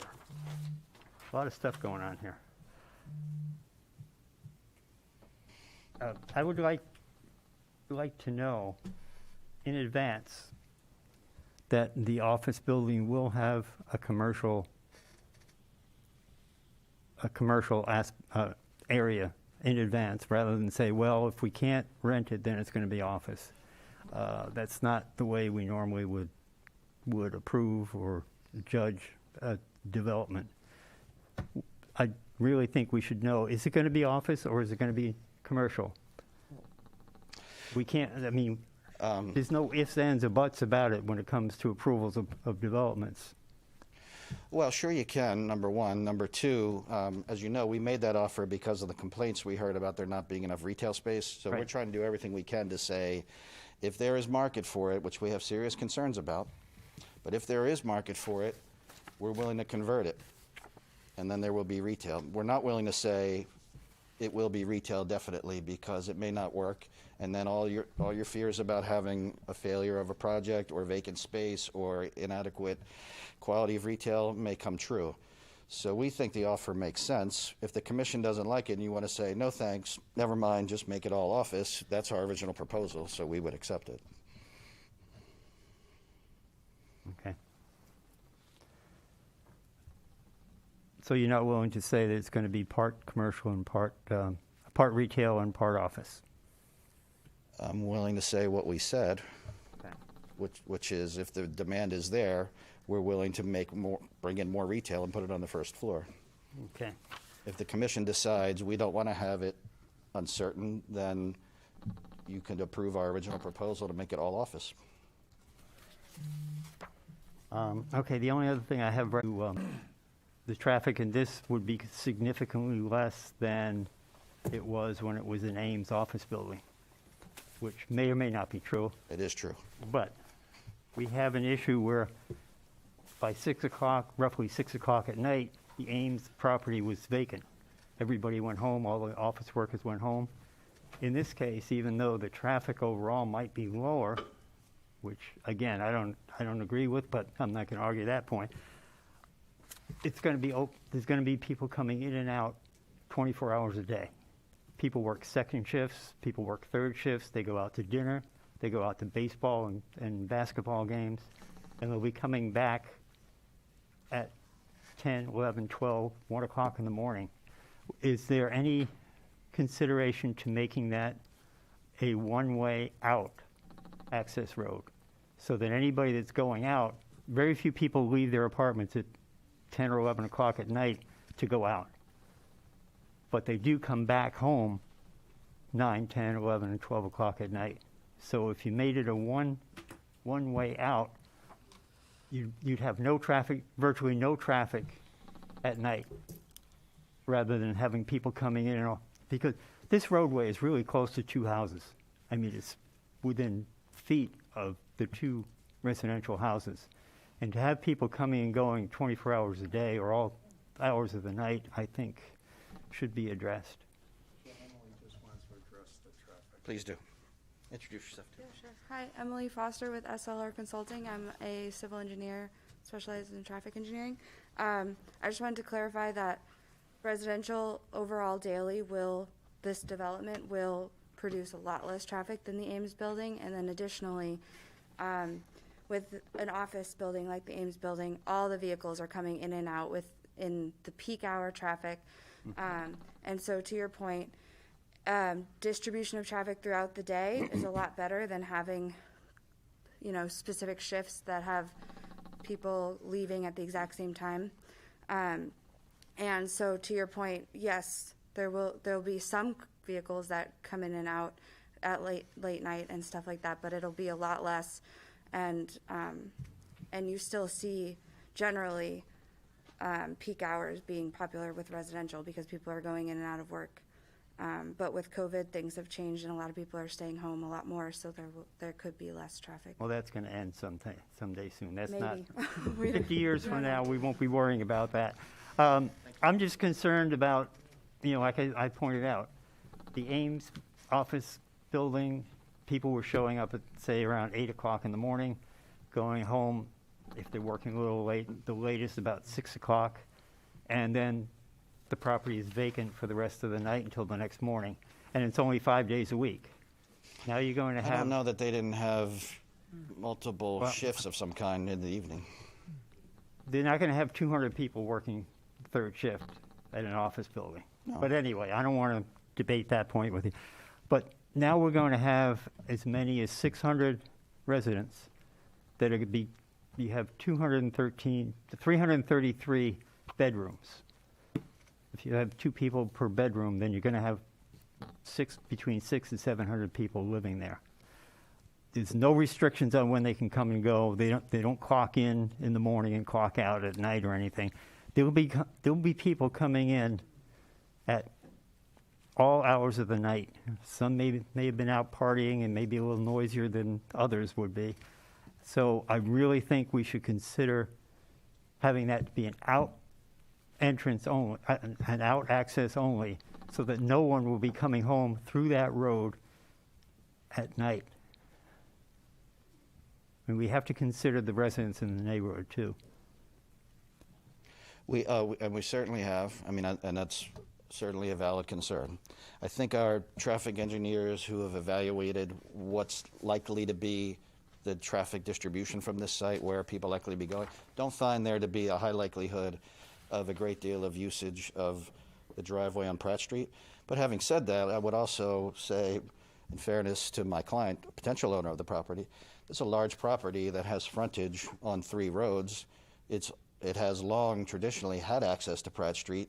The property owner has a right to have access to Pratt Street unless there is some demonstrated safety problem that causes a need to restrict that driveway. And that's probably something that will go through the state DOT since it's near enough to the intersection with a state highway. But we've produced to you expert analysis on this. Nobody has found there to be any likely safety problem. All right, so no, we don't see the need to restrict the driveway.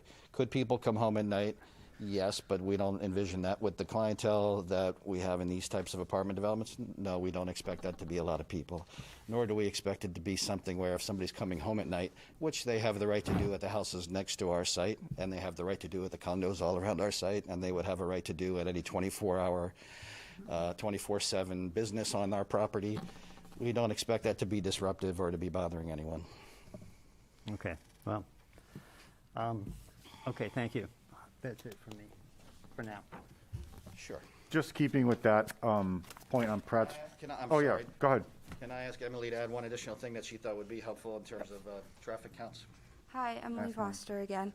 I just wanted to reiterate that with the way the site is laid out, we believe that a majority of the vehicles will be using the main driveway at the signalized intersection. And also with our analysis, we see that there won't be many delays in that northbound direction on Main Street. So we think that the signal, which will be improved with the proposed project, will be the main way, access way.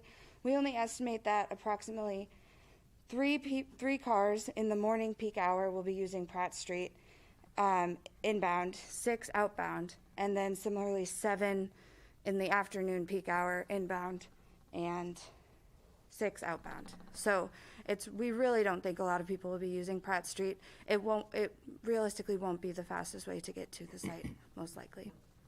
But again, that's peak hour. That's not, Well, even less will be using it outside of the peak hour. okay. Well, in that case, then you can make it one way out because nobody's going to be using it anyway, is what you're telling us. Anyway, I'm finished for now. I have, my question on Pratt Street is, I had a notion about commercial traffic through there just by looking at the way the dumpster is placed. And are you still envisioning commercial traffic, i.e. like trash removal, coming from Route 99 and not through Pratt Street? Because the way the position of the dumpster is, it shows that a truck could come from Pratt Street because it's an easier access to the dumpster. And I would propose no commercial traffic through that entrance if we're going to do anything on Pratt Street initially, not knowing what Commissioner Morris was driving at before this, but my gut feeling was no commercial traffic coming off of Pratt Street, all comes from Main Street. And I just wanted to get your feeling on that. You're right. It is designed and expected to be coming from Main Street commercial traffic, and so we could live with a requirement that it not come off Pratt Street. Okay, so in that respect then, does that dumpster have to be repositioned so a truck can actually make that turn?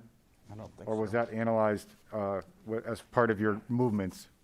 No, the way that the trash dumpster would be hauled off, they would come around through Main Street, they would wrap around, they'd be able to pull, and then they can turn and go out Main Street. Okay, I wanted to confirm that because some pull up to it and dump and some back in and take it, so. Going back to 99, because I think we all have a bunch of confusion of the sidewalk here. The DOT tells you where to put the sidewalk, right? Yeah. Yes. The DOT only can put their sidewalk in their right of way. Yes. And so. That's how they maintain the control over it, and they maintain it and shovel it and everything else. Yeah. So the stone walls, I thought of mitigating traffic going into the buildings, and that was the premise of some type of traffic mitigation there. I came up with boulders, but they came up with walls, which probably would look nicer. So I just wanted the sidewalk can't move into your property. So that's what we're trying to get it sounds like everyone is trying to get that sidewalk to move into your property, but you can't because the DOT won't let you, it has to be in there right away. Right. Right? Yes. Okay, so it's technically you're ripping it up and you're doing your construction, and then the DOT will tell you where to put it after the fact. Correct. After you're done. Could I just interject something? You made a statement that the DOT will take care of the sidewalks. They don't maintain the side. They won't be. Oh, I thought I heard that they do. Oh, they won't be maintaining the sidewalks. The abutting property owner will be maintaining the sidewalks. So. Along 99. Yeah. If that's what they say, then fine. Yeah. Just so you. Yeah. Okay. That was my understanding, but if I stand corrected, that's fine. I mean, if there's repairs, then yeah.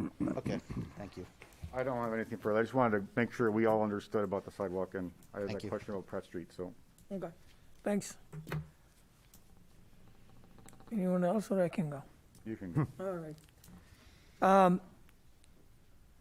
I think I can see, you guys did address a couple of issues that were brought up by the public as well as the commission members. And I had gone through all the general issues that were raised, by the public as well as the commission members. I think I will wait to, go over my general comments about the whole development. Unless we can do it right now, I can just do my. Can't do it now. Okay. So I think I don't have any further questions. And right now, my understanding is that you'll have to work with DOT. You'll have to get all those approvals before you can start. So the sidewalks, the safety, all that will be looked at by DOT before they give you approval on at least on the state road. Correct. So And they control access to it as well. and access and all that stuff. And they will be looking at heavy traffic, truck traffic, all that things at the intersection, and make sure that it's safe, Correct. regardless of where your buildings are or your, So that is that. You'll also be required or would be following building codes, things like that. So all these buildings would be ADA compliant. Whatever is required by the code will have to be done. And our building department would be looking at those buildings and those designs and all that as well. And our fire department would be, or probably would have already looked at these plans. The fire department has looked at the site plans. They Right. have not looked at the building plans. That doesn't come until. That's different, yes. That's Yes. a separate process. That has So- nothing to do with this. And the reason I'm bringing that up is to make sure that fire department has looked at from the perspective of maneuverability and all that stuff, the fire apparatus and all that. So if there were concerns, they would have been addressed already. There had been something submitted in the past at one of the other meetings. It actually showed a template with the turning radius on it. Yes. So, Yeah. of I think the largest piece of apparatus that the town has. Right. So that was So- submitted. But we've had that before at another location, Yep. and the turning template was not correct. Mhm. Right? So we've seen So- that happen. And we are hoping that when officials look at those, they are looking at, because they are the ones who are driving trucks and they know exactly what the problems are. So I'm hoping that all those things are taken care of and addressed in the plans.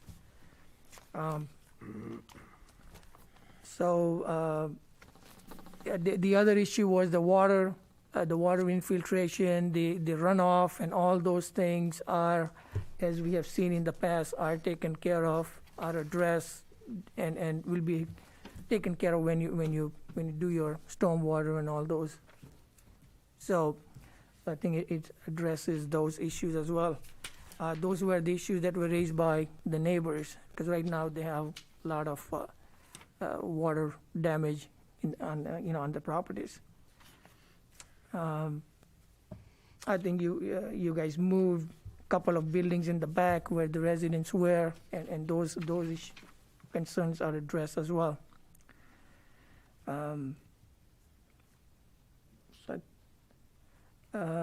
I think the only question goes back to that commercial, square footage of 5,700, whatever, in retail versus 57, and how you're going to address that, and how, if you have any solutions to address that and satisfy the commission, the concern. And we'll be looking at you to see if there's anything that can be done to address that, alleviate that concern. And that, would you like me to address that right now, Mr. Chairman? Yes. And that's why, first of all, we brought in independent expertise to tell you about sort of what we're looking at in the market and what can work here. and how this is actually a greater percentage of retail than in most of the similar kinds of mixed-use developments being done around the state of Connecticut, and why it could be harmful to businesses in the area to add too much in this area, and that it's a tertiary area with low traffic counts, low rents, and is not likely to have great demand. So we gave you that information. But to do the very best that we think we can do, and again, it's because of Mr. Belfonte being willing to do it, not because the market is saying this is a great idea. We have offered to put in an additional 5,750 square feet of retail on the first floor of building number 11 if the market is there. And it just so happens that the way the sequencing of construction is laid out that we showed you previously, we'll have a chance to know that, because building 9, the mixed-use building, is the first one to be built. And so then the leasing activity for the retail can begin fairly soon. And then there's about a year and a half before we work our way around the site to building 11. So during that time, we'll know, were we wrong? Because we'd be glad to be wrong on it. And if there's better retail demand than we expected, we will find that out during that intervening time. And then in which case, when building 11 is being built, we'll know that we're going to put retail in there. Okay. Commissioners, would it help if we put a time frame on that in terms of X amount of months to make that decision? Because we'd certainly be willing to do that. And if the demand is there, then we'd be happy to go with the retail. We just don't want to end up with an empty store that we can't lease. And I think that the leasing on that first building hopefully will be brisk. There's a few restaurants that have called us that are interested in going there.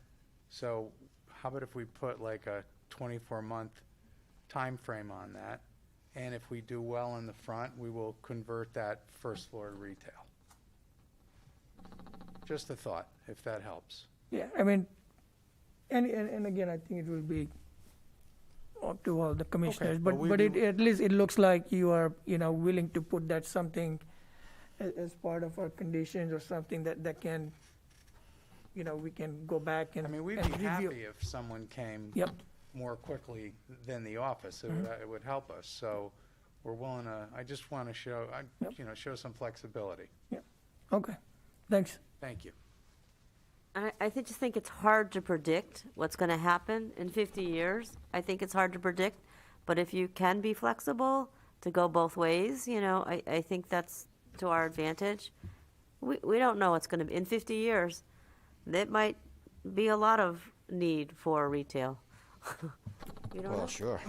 Could I just state something? When we look at, say there were to be a plan modification going from a retail to an office, and we look at our parking regulations now, we obviously, when we review it, we look to see if there's an impact to the site somehow. And yes, it is a change of use, but does it impact the site with respect to, do we need additional parking? If you're doing, under our current regulations, if you're doing medical offices versus non-medical offices, yes, there is a difference, but between retail and non-medical offices, there is no difference. So I don't see that there would be Any issue later on issue with the parking. respect to that, and that's what we as staff look at if it's to be considered a minor change or major change. Okay. So. Thank you. So I think that flexibility probably, helps as well. I don't have any further questions. I would ask any commissioner members have any questions? I won't say. If not, can I have a motion? Well, he wants final Okay, amendment. sorry. Thank you, Mr. And before I sum up on one specific design point, if there's consternation with the wall, again, we added it to try to address the concern about safety. But if moving the buildings back 5 feet, if it feels like it addresses that concern enough, you can just tell us, don't put in the wall. That could, if you approve the development overall, that could be part of your resolution. Do all the modifications dated December 29th that you gave us, except for the wall, and we'll be fine with it. So with that, to sum up, Mr. Chairman, I want to urge you to approve our application. I stated the reasons at length in the submittal letter that I gave you and at our first public hearing on December 1st. which you can find in page 4 of your minutes, as to how our proposal complies with your special permit criteria. And we believe strongly that, as revised through tonight, it does comply with your special permit criteria. As Mr. Belfonte told you, our team has done our very best to advance the vision as stated in your plan of conservation and development and in the town center regulation, both as stated in those documents and as explained to us in pre-application meetings with town officials. And we did adjust our design before filing this application in response to that feedback, and we have adjusted it even further during this public hearing in response to your feedback. Your regulations do not dictate the exact look of a building in this zone or in any other zone. A form-based code does that sort of thing, but that's not what this commission has chosen to adopt. Your regulations do not dictate the exact percentages of uses within a mixed-use development. In fact, the regulations allow, in the TC zone, residential units as part of a mixed-use project, it says. And you define that as more than one type of non-residential use along with residential use. That's it. That's what you say is mixed use, which is how most people look at it. You have more than one use. You have residential and non-residential. And you don't say what the proportions need to be. If your regulations did dictate those proportions, I fear that you probably would not have this proposal before you. And that's because across our state, regulatory bodies properly allow the private sector to decide what business mix will succeed on a particular property. And it's Michael Belfonte who's taking the risk and making the major investment on this project. He needs to decide what he can finance and what will succeed. And I would submit respectfully in that situation, it's the role of a regulatory land use commission in our state to decide whether the plan complies with the regulations. The statutes and the zoning regulations do not ask the commission, is this exactly what I hope to see? Or is this exactly the way I would do it if I were the investor? The town must buy a property to get exactly what it wants on a piece of property. But having said that, we believe that we have submitted an excellent proposal to you, one that advances the vision that you have stated, one that will make a very positive impact on its neighborhood, on the economy, and on the entire town of Rocky Hill. We have modified it as much as possible to satisfy your preferences, and as presented to you through the close of this hearing, we're confident that our proposal will contribute to economic vitality in the town, to life and vibrancy in the neighborhood, to diversity of housing options in the town. It will create much needed affordable housing. It will build new businesses. It will bring in new customers and employees for both new businesses and existing businesses in the town of Rocky Hill, replacing abandoned blight with a beautifully landscaped, handsomely designed new community. It will be a long-term asset to the town, and we are confident that you will be proud of your decision if you approve the application. And last point, as Mr. Belfonte noted, there had been prior developers who looked at similar types of proposals. They all walked away. This is the only proposal on this site in recent memory to move forward. You have an experienced, successful developer in front of you. Mr. Belfonte is prepared to build this project and to own it and manage it long term. He knows what he's doing, and he believes it will succeed, and I think that should matter to you. The alternative is turn Mr. Belfonte away, keep the Ames property the way it is for however many years it will be, and hope that something better comes along someday based on design preferences and speculation about when the market might turn around. So I hope you will make the clearly better choice and approve this application and let us move forward with transforming this property. Thank you. Thank you.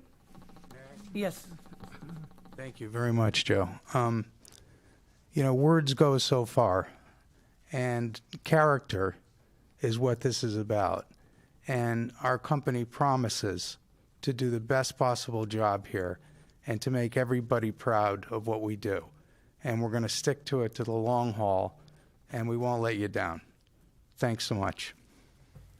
Thank you. Any other comments? If not, can I have a Motion to close the public hearing. second? Second that. All in favor? Aye. Aye. And for the record, all the 5 members are seated today, so. You can count.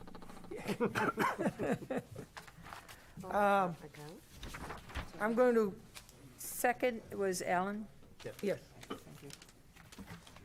So I'm going to talk about my thoughts, why I Okay, think. We need a motion. we're on Oh, consent no, that's agenda. not in We're the not agenda. talking about anything sorry, right now. We're on the consent agenda now. Yes. Man, Motion to approve the consent agenda. in a I'll second. second that. All in favor? Aye. Aye. Any opposed? Motion passes. Agenda item A, site plan special permit application, Belfonte Companies LLC, Joseph P. Williams Esquire, Shipman and Goodwin LLP, proposing a mixed-use development of 213 apartments, 93 one-bedroom and 120 two-bedroom, with 10% designated as affordable, 10,000 square feet of office space, and 9,500 retail, other commercial space with associated site improvements on approximately 12.2 acres for property located at 2418 Main Street, in a town center zoning district, ID 10-184. Can I have a motion, please? Motion to approve site plan application, Belfonte Companies LLC, 2418 Main Street, with the following conditions. That before a final certificate of occupancy is granted and bonding released, a lighting measurement be made along the property lines to prove that no light is leaving the property or splashing onto adjacent properties. To grant a waiver for building height only on Building 7 not to exceed 47 feet. To grant a waiver for setbacks along Main Street as per section 8B2 of our regulations and page 49 of our plan of consummation and development. All truck traffic during construction as well as after certificate of occupancy be through main entry along Main Street, no truck traffic through Pratt Street entrance. That all staff comments be addressed, including the ones dated December 2nd, 2021, and all others. That all 12 site modifications proposed at final public meeting be executed. That where applicable, the perimeter fencing be addressed and fixed to town standards. Now, I know you addressed some things in your public meeting, but I'm going to also throw in some considerations. That the developer consider installing sidewalks along Pratt Street as long as the town grants them grading rights to install them to town standards as stated in the public hearing process. Could you please say that again? I want to make sure because we can do sidewalks on their frontage. I say There's a consider. Okay, that's why I was asking That's for why I your wording. prefaced by, these are all considerations now. Okay, that's why I wanted to be sure of your wording. Again, these are all considerations going forward from this point on. That the developer consider installing sidewalks along Pratt Street as long as the town grants them grading rights to install these sidewalks to town standards as stated in the public hearing process. That the applicant consider moving the bus stop adjacent to the property as spoken about during the public hearing process. That the applicant consider deeding the pocket park to the town of Rocky Hill for public use as stated in the public hearing process. And that the applicant consider naming the development with a name of historical significance to the town of Rocky Hill as stated in the public hearing process. Can I have a second? I'll second for the purpose of the discussion. Okay, thank you. And I'd also like to propose an amendment or another condition that the Pratt Street access road be one-way out. So that's a friendly amendment? Yes. Which may or may not be accepted. For sake of discussion, I will accept it. Okay. So, all in favor of the motion? Well, we have to discuss for it now. discussion now. All right. Go So- down. You want to go? So, I'm going to, I made the motion, so I have Okay. to read my little spiel here. go.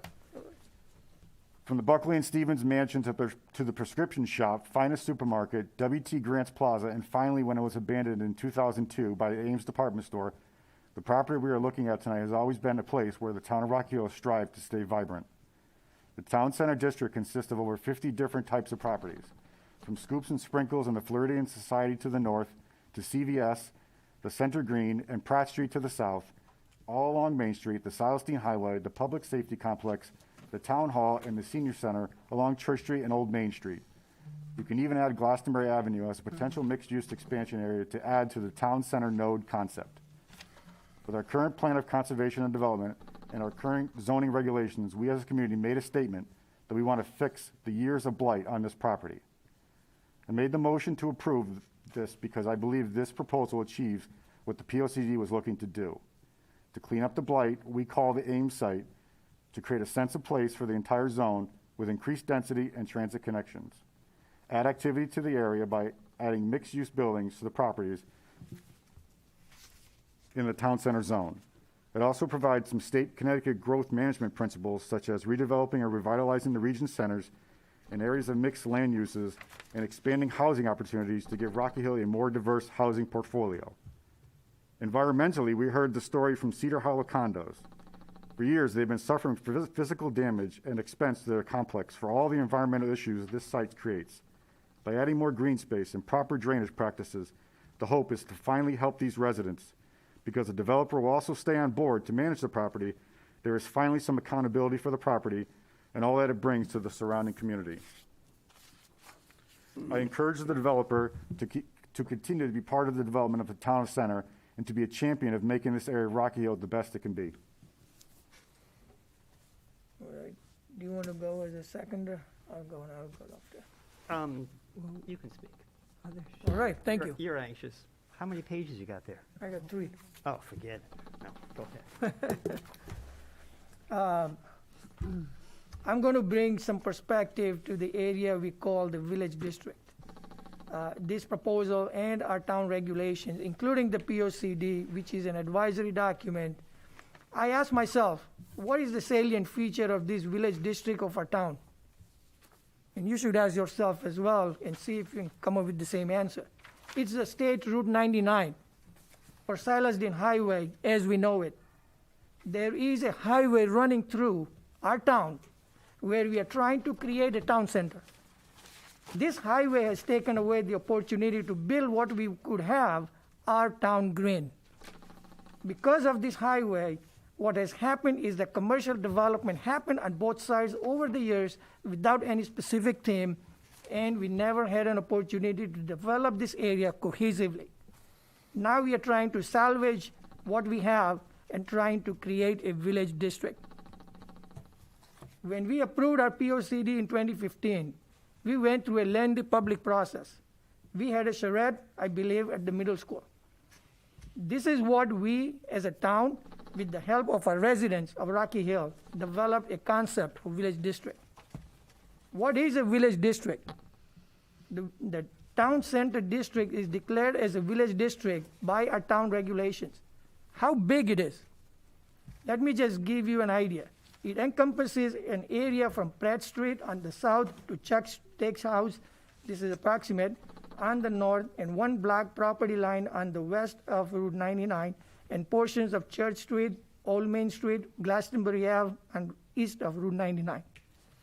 The Glastonbury Avenue has an overlay district, which is also declared to be a village district by our town regulations.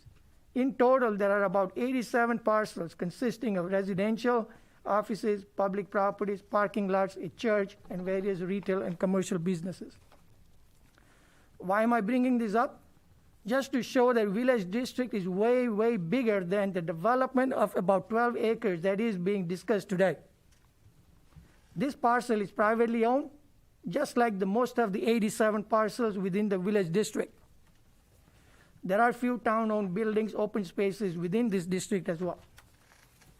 So when we talk about design, pedestrian orientation, mixed uses, building facade, parking, sense of place, etc., it relates to this entire village district, which is much, much bigger than this proposed development.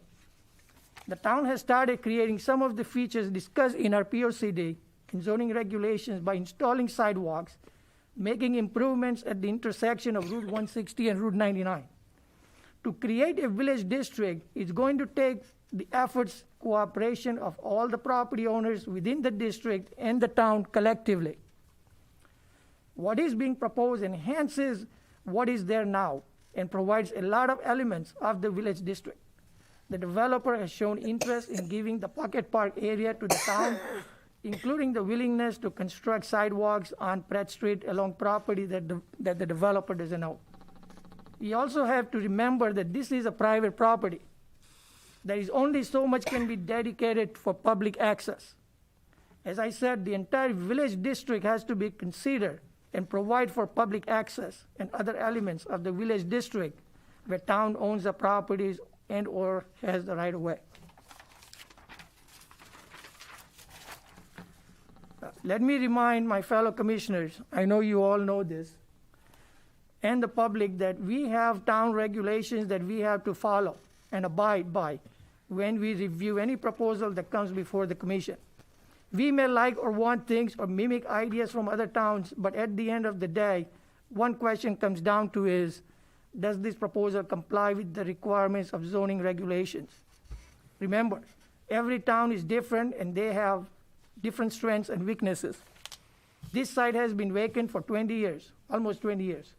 We have seen many proposals come to this board, and I think rightfully so, the commission had taken appropriate actions on those proposals. This proposal offers public place, retail, housing, affordable units, sidewalks, public amenities, constructing the housing and retail components at the same time, etc., some of which were lacking in previous proposals. To that effect, following are my observations of the proposal when I compare it with the POCD, town regulations, and everything I discussed above. Is this discernible structure? This is a relatively compact area with a high intensity. Sense of place. It provides for a development that increases the density of residents that will bring mass to this area. If there is more foot traffic and eyes on the street, and if people can see each other, there is a better sense of place and better security for the people. Pocket Park and the retail plaza provides for this sense. Walkability. There are elements that offer pedestrian-friendly street. As buildings are closer to the street, there are benches, trees, lawn areas, etc., and all of this makes walking pleasurable. As I have said before, there is a highway running through our area. Do we want to continue with what we have done in the last 30 to 40 years because of this highway? Or are we going to change the thinking and adopt new ways of designing our area? If we continue to develop this area where the buildings are tucked away by 40 to 50 feet from the highway, we will never be able to redevelop or create the vision that this town has. If we have to bring buildings closer to the street when opportunity arises and work with DOT to come up with options to slow the traffic. In my opinion, if we allow this salient feature, which is the highway, to dictate how we are going to develop this area, we will never achieve the vision we have. This is a start. We have to continue this vision and bring it to the Glastonbury Ave and ultimately connect the waterfront area. We have to continue this vision north of this area as development opportunity arise within the village district. Mixed use. Active uses are encouraged by POCD. For example, shops, offices, apartments for diversity of people. This proposal also includes 10% affordable units, which the town badly needs to comply with the state statutes. Parking. It provides for shared parking as our POCD advises. Shared parking results in less duplication of providing parking. Setback standards. POCD advises to establish build-to-line in order to force the buildings to the street and relate to pedestrians. Now let me address some of the concerns that are raised. Not enough retail. So if our regulation does not call for a specific percentage of or ratio of retail to residential. It was debated and purposely kept away to give flexibility to the property owners. Not just Ames property, but all the properties within the village district. Again, I like to ask, what is the right mix of retail versus housing? I may want 30%, 40%, or whatever the ratio of retail. However, the fact is that regulation does not dictate the ratio. In order to analyze the right mix, I'm looking at current vacant space available on Route 99.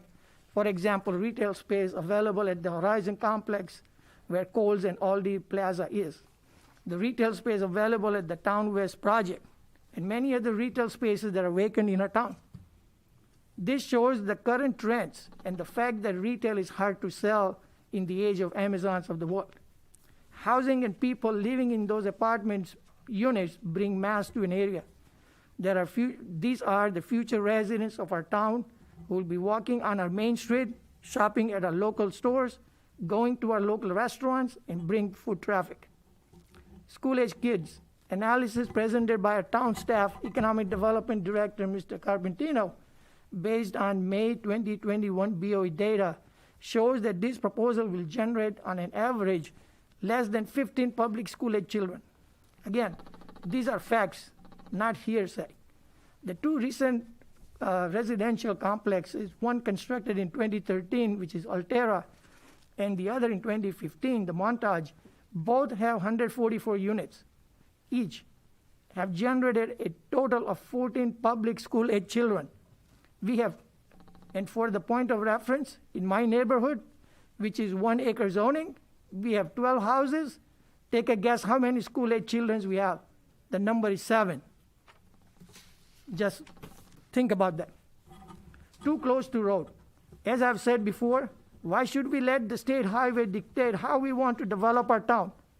We have been developing our town keeping highway in mind, and what we have today is a raceway per se. The concerns are safety, snow, etc. Well, ladies and gentlemen, highway is not going to go anywhere. We either continue developing the town the way we have for the last 30 to 40 years or change the direction. We have to slow the traffic if we really want a town center feel. That is why that's the reason why our POCD recommends and our zoning regulations allow the commission to reduce the front side and or backyard setback to 0 feet in the town center. This is according to our regulation, page 130, and POCD, page 49. The design. The new state Public Act 21-29 that was passed by the legislature and signed into law by the governor requires that the commission look at the site characteristics. It does not talk about the area to be considered for the design. And maybe Kim can expand on that. We do not have a consistent theme going within our village district. We have buildings with different facades, different types of roof, parking in the front, etc. Finally, we have consultant report which said it's generally compatible. There are no major issues raised by the consultant. And in conclusion, I believe the proposal meets the zoning requirements as required by our laws and POCD. Oof, thank you. You're welcome. May I at some point, if you have written statements, may I have copies of them? If you have written statements. Okay. I'm not quite as formal as he was. Oh, okay. I've got notes, that's all. Okay, that's fine too. Well, as you probably saw during the public hearing, the two that I attended and comments about the third, I do have issues with this development. As does, everybody's beating on poor Mr. Chalder, but as does he have issues too.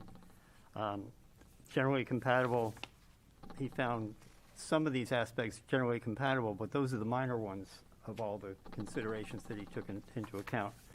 There was a discussion earlier about his building design. Overall, the building designs are reflective of a suburban apartment complex now he's commenting on one mixed-use building and an office building. Both the mixed-use building and office are removed from the 5 corners, as Commissioner Robbins pointed out. He comments that the buildings are larger and taller than other buildings in the vicinity, which was disputed by the applicant, but it is true. These are the only 3-story buildings in Rocky Hill south of, I don't remember, Stepney Place and the medical building. So we've got more than a half a mile to travel north to a building that's as large as these. The comment by the consultant is it's very close to the street. Thankfully, it's been moved back a little bit. Personally, well, I can't get personal. While this is appropriate for mixed-use building where storefronts would invite pedestrian activity, these are residential buildings. There are no storefronts to attract pedestrian activity. And that's one of the biggest issues I have, is that it's called mixed use, but it's basically an office building, one mixed residential and commercial building, and then for like, I don't know the percentage, I'm gonna say 80% or whatever, the entire north section, north of the building with the commercial space is all residential. We've got, I made a note here. 8 buildings are all residential. 1 is 2/3 residential, and 1 is 0 residential. So we've got very, very, very little mixed use here. And the mixed part, and my definition of mixed is you have some here, some here, some here, and some there. The mixed part, as this is defined, is all in the southwest corner of the property. Once you get north of the mixed-use building on Dividend, everything else is commercial. So those are some of my issues. I have some other comments. Sorry for being disorganized here, folks. I was moving these sheets around too much. You want mine? No, I do have notes. What did I do with them? Did somebody eat them? Well, while I'm looking for that, let me address some things about the plan of conservation and development.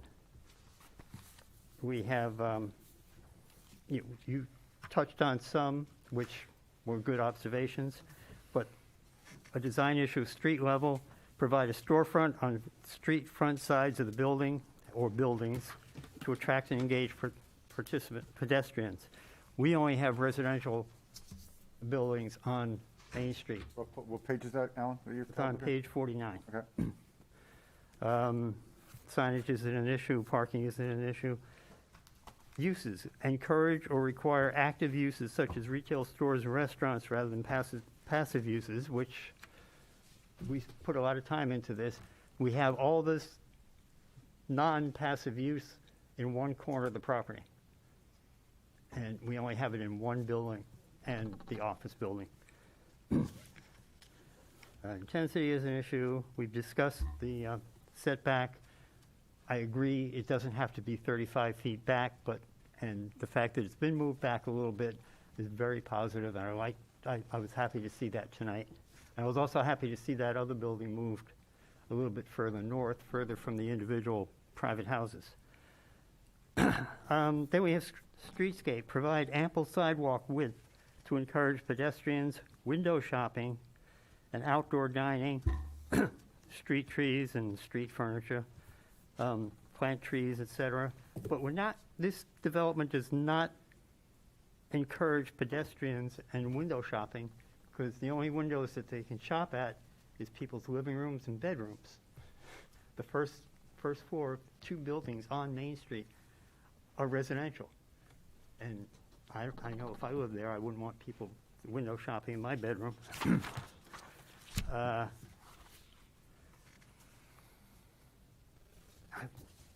don't know what I would do with those 2 pages.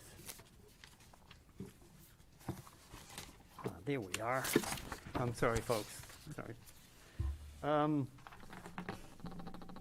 Other comments I have, well, the front setback has been resolved. The height, I can live with the 1.5-foot height on that one building as you have a condition. That makes sense. In the the zoning regulations, 8C41, desirable transition with the streetscape. There's no transition at all. It's these tall buildings and then everything else north of this development. And across the street, you have the town green and the historic cemetery. We've heard the comment. Now, I may sound a little disrespectful. I don't mean to be. Commercial is a lost leader to us. That's not the commission's problem. Our duty and obligation is to the residents of the town and compliance with the POCD and the zoning regulations. If we don't feel like there's enough commercial, we can deny this application or vote against your motion. Let's see. There were comments of it's for the commission to decide if our proposal complies with the regulations. That was on last, 2 weeks ago. That makes sense, I like that. And it's up to you to decide to agree with the consultant. We hired the consultant for a reason. He's a professional, he does this for a living, and he comments on what he thinks how this complies with our town center or town district. I think I've been all over the place. I'm sorry about that. I'm concerned about the access road. You have conditionally accepted a one-way out. We keep hearing that the traffic will be significantly less, but the hours are going to be like almost 3 times the hours of the previous development. Instead of being only 8 to 10 hours a day, it's going to be 24 hours a day, plus it's going to be 7 days a week, not 5 days a week. So I really think it's important. I'd like to see that access road eliminated, but it's very important to me that it be one way out.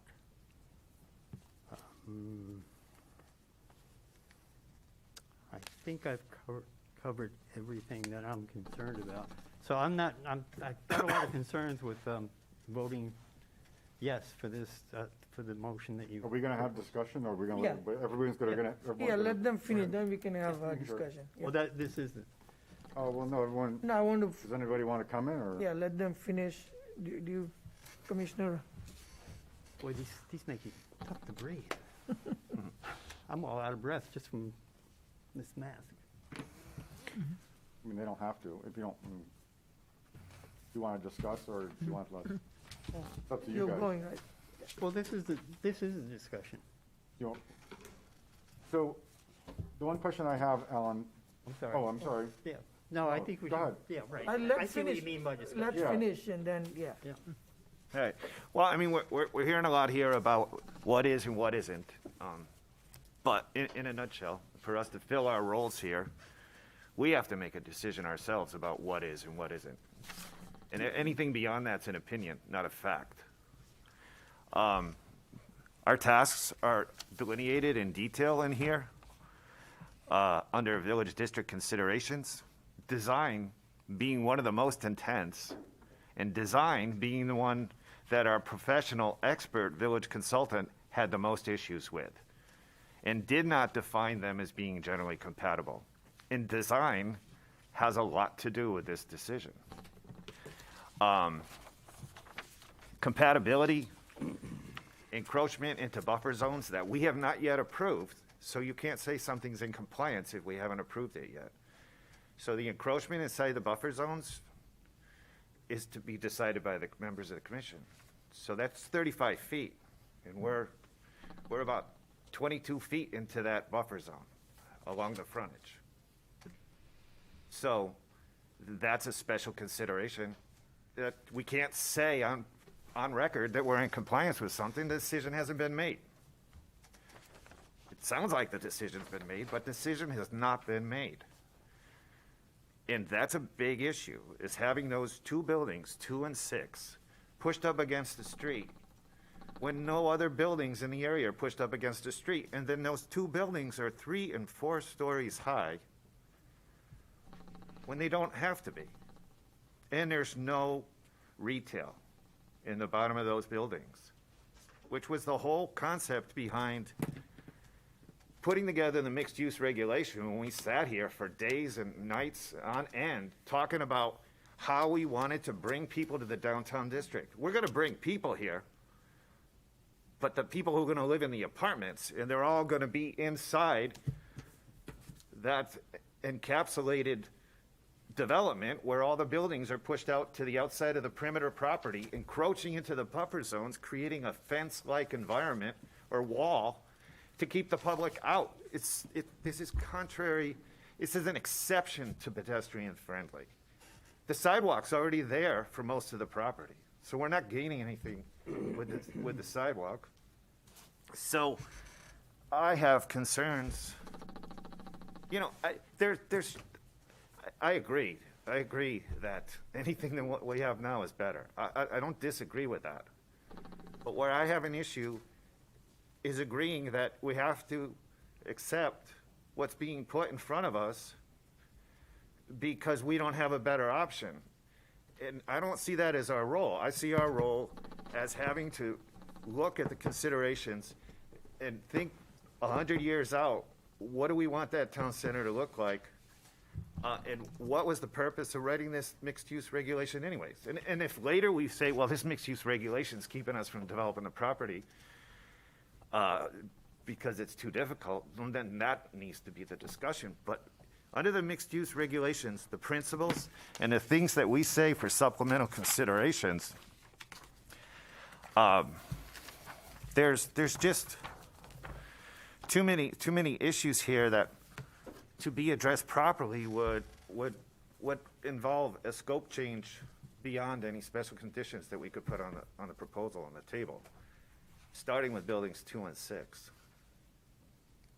Because they were 6 feet away from the property line, now they're 11 feet and 14 feet, or whatever the case, but they're still encroached within the 35-foot buffer, and they're 3 to 4 stories high.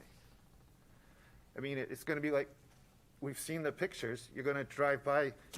I mean, Ames is not pretty, but the 3-story building is way in the back.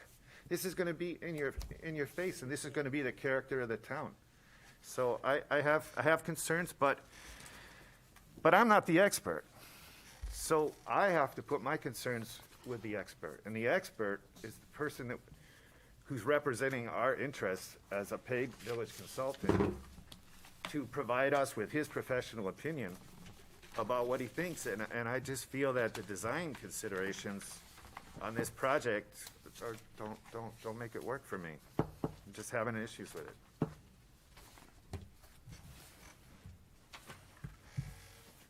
All right. Mr. Brescher? I think the design is the design considerations are the big thing that we need to take a look at. I think when we were talking about providing visual interest, if I'm walking down the Silas D and I'm heading south, I'm going to walk into 3- and 4-story buildings that are brick monstrosities. That's what it's going to hit me. Initially, when you look at 2 and 6, I had the impression that there would be retail underneath that, so that way that is the walk that can be close to the street and walk out. But it's not. It's residential. So that's the first thing that's going to hit you when you walk down the street is buildings 2 and 6, which are quite significant. Our retail is all pushed all the way to the back in Building 9. That's on the southern part. It doesn't seem like it looks like a town concept to me. It doesn't seem like that's what we envisioned, what we were going to make. I guess I envisioned a little bit more of the retail spaces underneath. And you could think as thinking 50 years out, 100 years out, how could we, if that retail space is not something that's compatible, how can we change that over to either residential or something else? But I guess the flexibility would be something that the builders would have to think about. Unfortunately, it's all residential, buildings 2 and 6, and that's not what I envisioned town center to be. That's it. Is that That's it. all right? Thank you. Any? The only questions that I would have on some of the statements, you talk about the proximity of the buildings to the street, but yet if they were commercial, it would be okay. I have a concern with that theory. You say the buildings are too close to the street, but if they were retail, it would have been okay. You say that they're encroached, so you have the tunnel effect on the South Dean Highway, but if they're retail, it would be okay. So it's a contradiction in statements. I'm not saying that you're wrong, and I'm not saying I'm right. I hear it that we want retail in 2 and 6, but they're too close to the street. But it would be okay if they were retail in there because they're close to the street. So it's No, that's why we wrote it into our regulation. don't forget when we had our If it's going to regulations. be pedestrian friendly, and you had retail on the first floor, having it close to the street was the reason we put the exemption in there. But the encroached buildings don't have any retail in it, So the purpose of putting them up against the street, it doesn't fulfill the purpose that's even written into our regulation. That retail was to make it pedestrian friendly, so people could walk right from the sidewalk into the. But my concern is that you're applying the concepts of the entire zone to one property. The town, the village and the town center were for more than this 12-acre parcel. And we have the walkability. We have all that by the Silas Dean project that we just did. We put sidewalks up and down everywhere. So we have that. And some of the documents that were presented today about percentage of business versus percent of residential and everything else. I'm just concerned that we're having a lot of tunnel vision when it comes to this property versus the entire zone. The property next to CVS is just as big of a residential building, and it has commercial in it. I forgot the name of it, but it's right next to CVS to the left as you go up 99. I think that is. Stepney Place, I believe. No. Maybe not. No, it's not. Prestige, It's Prestige Apartments. yes. That building is somewhat as same as size as some of the buildings in this project. It's in the town center zone. And they're set back, Well, like over 30 feet. but we talked about the scope and the size of the buildings. Yeah. For this thing. So there are buildings in my biggest concern that I'm hearing from everyone is that we're tunnel visioning and we're pigeonholing this 12-acre property as our entire town center. And that's why, 12 acre, 57 acres. no, the property that we're talking about, Is it 57? 12 Oh, acres, it's 12, I'm sorry. 12 acres. 12 acre What was parcel. 57? And so 57 is we in want, 38. we want every concept of the town center, we want on this 12-acre property. But we're not considering the 80-something properties that are part of the town center and on Glastonbury Avenue and on Church Street and, the whole thing. I think if we're looking at this as a whole, we have to look at all of it and where the people are going to walk, and everything. I get what you're saying about where the buildings are on the street and everything else. I just have a concern that we're not talking about all of it. We're only talking about this property. And yes, we are talking about this property because it's in front of us. But we're trying to apply every concept to a property and not the zone. And I think, we've made a few concessions on the property itself. The fact that it is, it is closer to the road than it is. I understand what you're saying about the entire zone, but the 87 other properties in the zone are already there. It's not like we're gonna go working our way up the Silas Dean Highway and say, okay, this one's approved, we're gonna build this one. Now we go to that bank there. What are we gonna do with that? We're gonna build this, that. That's gonna be there. That's there. It's not like we're reconstructing the zone. We're reconstructing not just one property, but a huge property, relatively speaking, in this area. But the design that they considered was in proximity to what is around it. The concept of the brick, the concept of what it looks like across the street.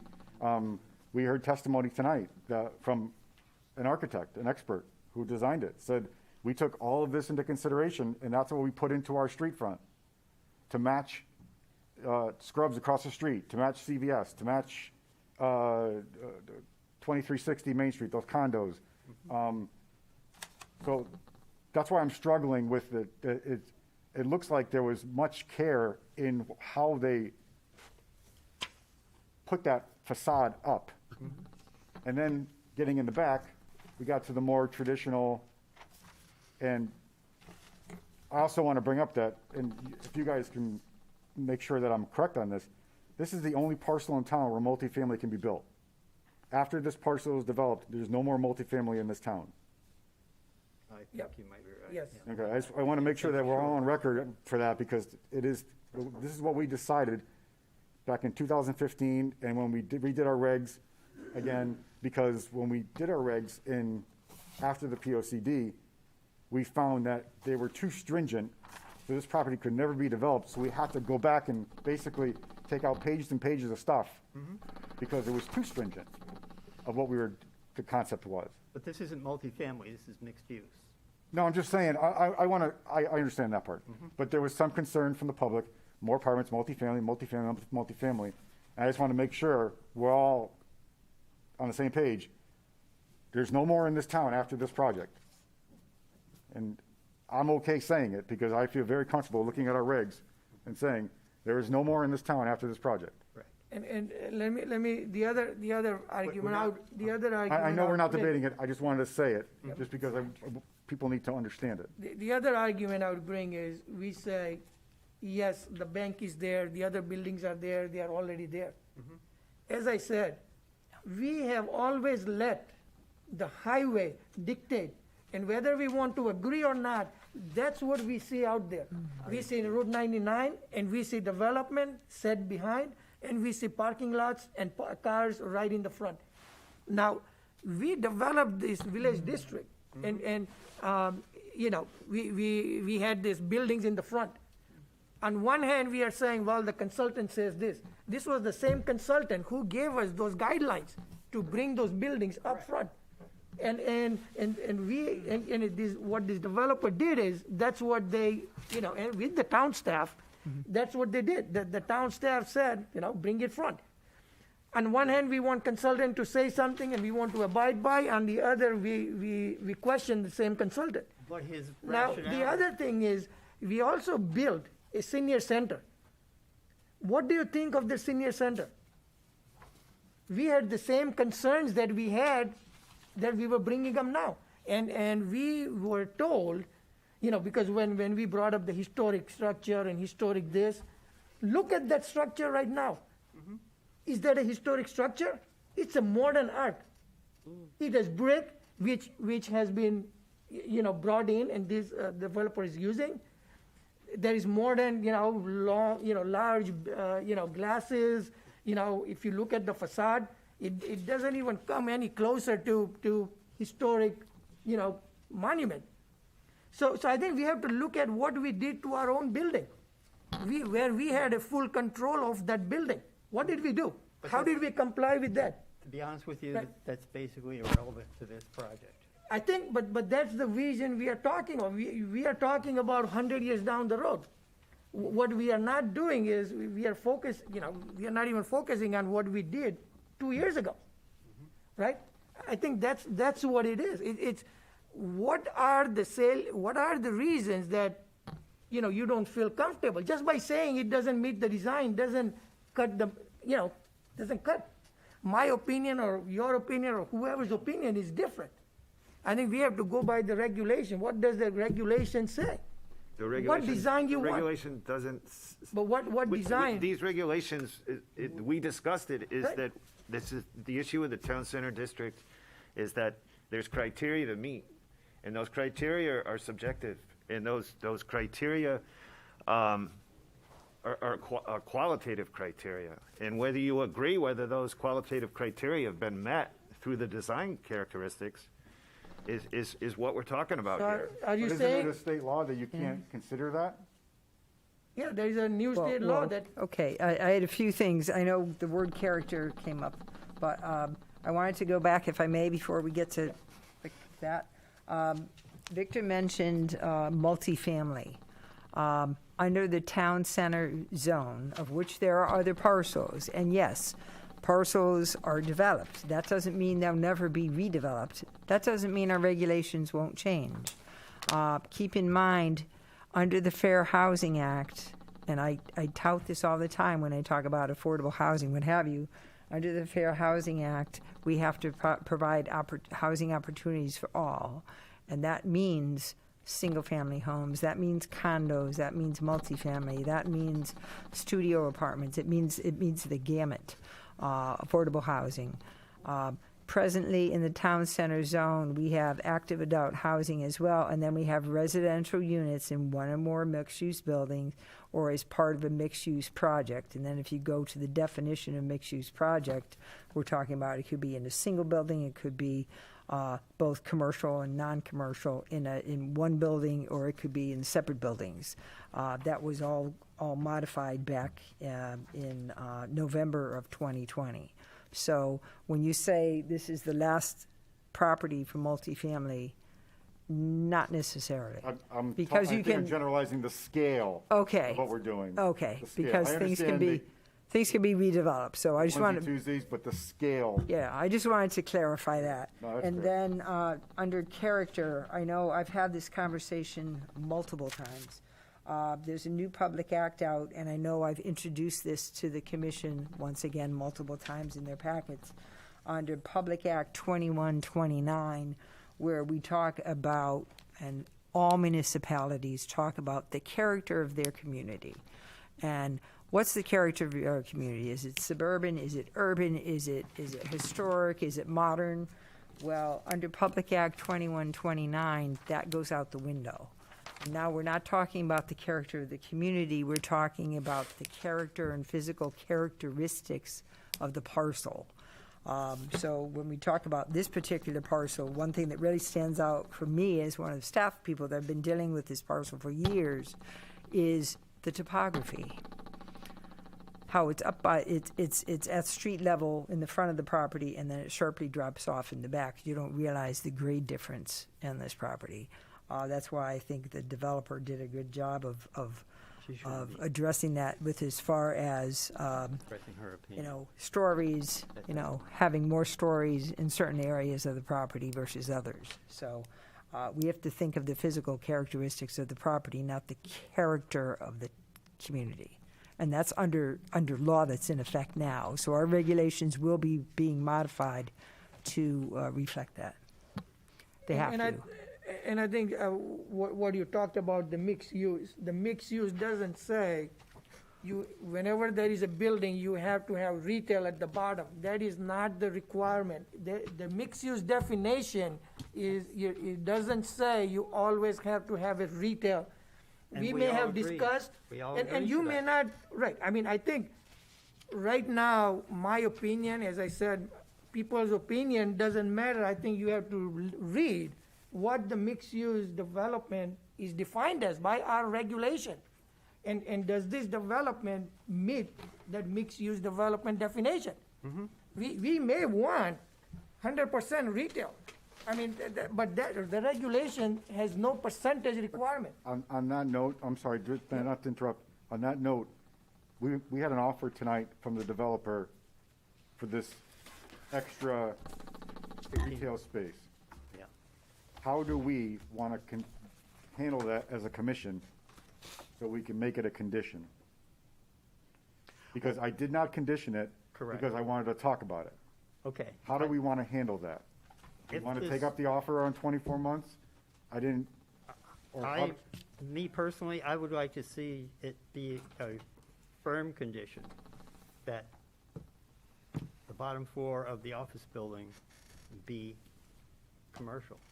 So do we as do a that, condition do we of do approval. that, do we do that with square footage requirement? Well, we got Or do two we- stories. Because I'm just trying to come up with formulation of what we can do here. So we're saying that building 10, building 11, 11, yep. so we're saying that a condition, with none of this time stuff that was spoken about and everything, but a condition was to literally say, we want the bottom floor of building 11 to be retail also. I would like to see that. That doesn't mean I will. No, I'm just saying, I'm Oh, just I saying, vote, but I that- wanted to talk about it That because would we be a good didn't, way of putting it. we need to fish this out because I believe we need to address the additional retail. I just don't know how to do it. Yeah. So, so I wanted to make it as part of the discussion so we can condition it. So I think if we condition this as a team, then we get farther on what our overall goal is for the retail on the site. So, and I'm not, Page 20. So so again, how do we think we want to handle that so we can make it as part of this proposal? And I'm very open to ideas about it, other than just being, I mean, do we want to be hardline? We want this and that's it? Do we want to say, we want this, but we're going to give you whatever? I don't know how to deal with it, but I know we need to deal with it. It's an awkward situation, because if we say we want it to definitely be a firm condition in your motion, then that would imply that we're going to approve the motion, which Well, doesn't no, we have necessarily to, no, mean- because we have to put it on the table. Exactly. But I would like to see it as a firm condition that the first floor of the building 11, whatever it is, be retail or commercial, not necessarily.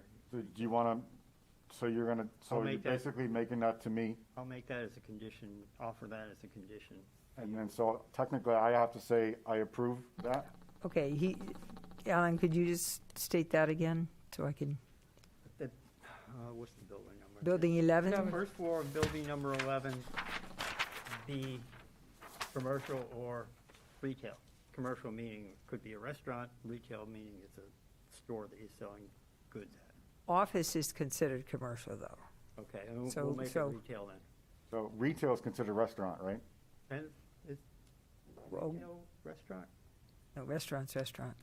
Okay. I mean, we but say you right could here, have- You could have. I Mixed mean, use consisting yeah. of retail, restaurant, and restaurant. similar Yeah. active uses at street level with residential units on upper Retail or floors. restaurant. So we actually say it in the So- regs, but we say encourage it. I think she wants some clarity, and then I will, Okay, I'll. Yeah, I just want to make sure I get Or it. be retail or restaurant. Okay. and I accept that, what is it, a friendly amendment? Just a condition, an additional condition that, to go on the bottom of your list of conditions. So again, I think I just want to go back to mixed-use development definition. It says the practice of allowing more than one type of non-residential use along with a residential use or uses in a building or set of buildings, an appropriate combination of multiple uses. It doesn't say percentage, including both non-residential and residential uses inside a single structure or a set of structures, thereby creating a neighborhood or sense of place complete with a connectivity between structures through use walkways, parking, and other amenities. So if you look at, again, I think people have this in their mind that this is a village center, this is a village district. That's not the case. They do offer walkability and all that within the development. However, all these other properties that are along 99 or within the We're talking town. about this property, sir. I understand, but I think we are confusing that and applying this concept to this 12-acre parcel. And that is not legally correct. By our regulations, it's legally not accurate to apply what goes in to the 57 acres and applying it to 12 acres. We can't ask a property owner within the zone to say, we want public access to your building. You're reading the definition of a mixed-use development, Yep. not a mixed-use zone. Where is mixed-use zone? Show me It's not definition. there. Right. I'm saying, So this we is don't- for a we development. cannot- we- This is for a development, not for the entire zone. You're throwing in the other We cannot, whatever acres into we this. cannot bring in any definition that's not there. It's the definition right there. The Town definition, center village district is an overlay district. Yep. And then the zoning on the properties is what it is within the town center district, but it's an overlay district. right, it's an overlay district that has certain requirements, that Right. provides additional requirements, Right, More stringent. more stringent requirements, like, right. so To help move the development of that portion of the town to the vision that we were. what is mixed use? We have been talking about mixed use, so define what is mixed use, It's right there in the regulations. which what I read. Yes. So that's the mixed use, right? We are Right, talking about mixed use. mixed-use buildings consisting of retail, restaurant, and similar active uses at street level with residential units on the upper floor Now, are strongly encouraged in order to help create a walkable, pedestrian-friendly area Right. with an activity level and intensity level that reflects a vibrant town center type area. But then go over here to pedestrian orientation. It says, any project shall be designed to facilitate and encourage an internal and external pedestrian access to the extent reasonably practicable to create as continuous a street facade as possible. Gaps between buildings should be minimized and may be prohibited. As part of any approval in the town center district, sidewalks of generous width shall be provided along any public street or internal way intended to function like a public street. Sidewalks of ample width should be provided to encourage pedestrians, window shopping, outdoor dining, street trees, street furniture, beaches, trash barrels, bicycles, rocks, pedestrian amenities. And there is part of that in the proposal. Yep. But there's that whole disconnect on Main Street. You know, it's. But there is no, again, I think there is no percentage. I mean, it defines as a mixed use buildings consisting of retail, you know. So I'm it not says debating mixed-use mixed buildings. use. This is a mixed use development. I'm not saying it's not mixed use. All right, so I am saying that it has an extremely low percentage of it. I mean, it's 90% commercial multifamily housing complex. It's But- 90%. But you are also saying that the buildings in the front doesn't have retail and stuff like that. However. But you had to take it all into consideration, However- the setback, the orientation of the street, the size and scope of the building. The mixed-use the appearance- definition. The appearance of the building. The mixed-use definition doesn't say each building, it says buildings. So it could be anything, they can have, you know, it doesn't say each building shall have retail, commercial, this. Can think I, could I? legally- Oh, I just want to say, we did have a court case years ago when Altera Yes. Yeah, that was a big. came in, and we had a very vague definition of mixed use at the time. And it was a combination of residential uses and non-residential use. At the time, I know that the commission and I were in disagreement with that. We, meaning the commission, not myself, approved a project, or actually it was denied initially because it was separate rental units and a separate office building up front. That did go to court, and that did pass muster. So, yes, mixed use can be, and the way our regulations are written, it can be in separate structures, it can be combined. It can be both, it can be a combination of both. And when the regulation was put together, I know there was discussions, and Ron is correct, there were lots of discussions on, do we want to do a percentage? We spent a lot of time looking at that, and we opted not to allow for more of a creative process because all these properties are private properties. I mean, we can't deny that. They're all private properties. And to allow, whether it be parcels being combined and redeveloped or larger parcels being developed, allow their creative processes to go, and the people that know with their marketing, what have you, to take care of that. So as far as a mixed-use development, I think the commission can agree that this is a mixed-use project. Yeah. Is that, And the that's overriding correct. expression that we used during the entire rewriting of the zoning regulations in 2017 was, in situations like this, and there were a number of different other situations Yep. where was some of us, not me, but some commissioners wanted to put a stringent requirement, and Glenn Chalder, who was the guy that was our consultant there, said that we can make it at the commission's discretion. Meaning that we don't have to accept it and we don't have to deny it, but we look at each individual case and we either approve or deny based on the situation at hand. And that's basically what this discussion is. And that's what leads to the development that follows the form of a vision. And we added the option of having the pre-proposal so that developers could come in and hear what our concerns were. Now, So that they could get a sense of what that vision looks like. now as And the vision is spelt out right there in front of us. I mean, I would counter-argue what Commissioner Marhos said. We cannot apply zoning regulations differently to different parcel owners, to property owners.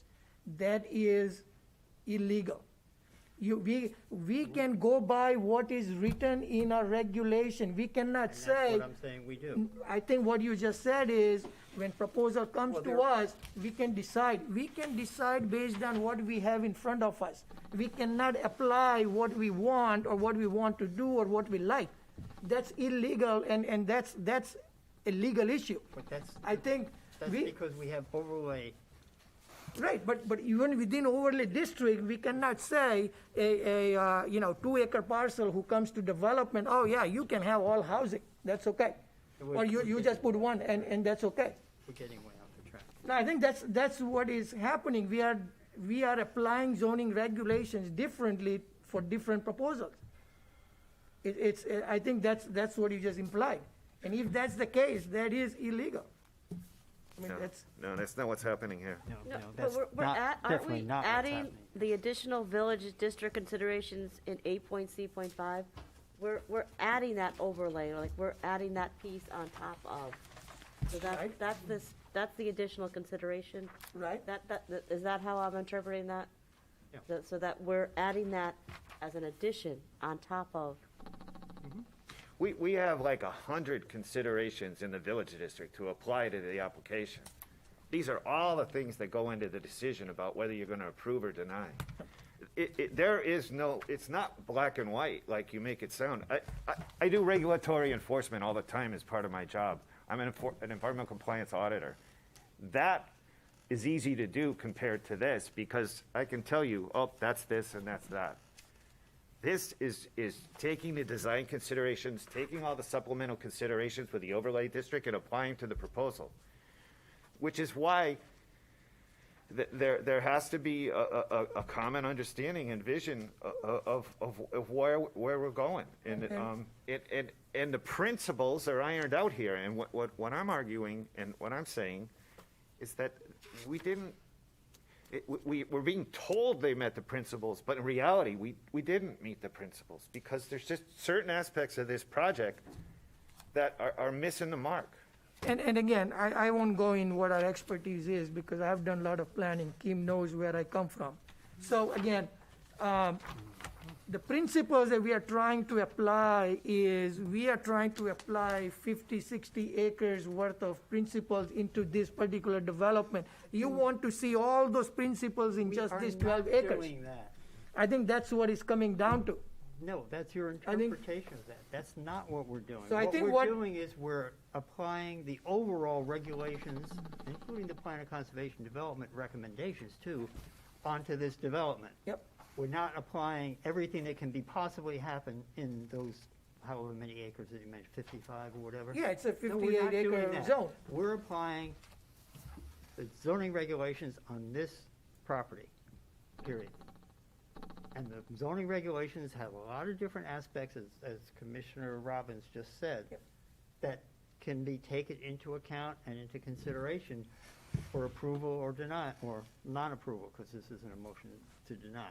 So when we say, But are they subjective, like he said? right, the- You brought up what he was saying, but he also said they're all subjective. Not all of them. Some of them. Like you just some of said, them it's are- very concrete. What I do for a living, I do this for a living, it's very concrete. But this is subjective. This is more, less. Well, I mean, read the principles. Oh, I understand it. When you're trying, when you. It sounds like building 2 and building 6 are our sticking point for this thing. Is that what it is? It's a large part, but I also, But why? I'm also But mentioned let's- intensity. Let's Follow bring the it, regulations. We've gone over that 4 or 5 times. You know, the fact that pedestrians going to window shop. They're not going to but window that's shop one on. little, that's one little part of an entire That's- statement. But, right, but that's just part of the reason. You know, the fact that it says that the sidewalks should be wider, they are wide. and They they're are not. wider. We're being told that But they they have are to be wider. exactly what they are. They're part of the streetscape. They testified that they're gonna continue the streetscape, which is the same exact width all the way down the Southland Highway. The sidewalks are being built the same way as the streetscape.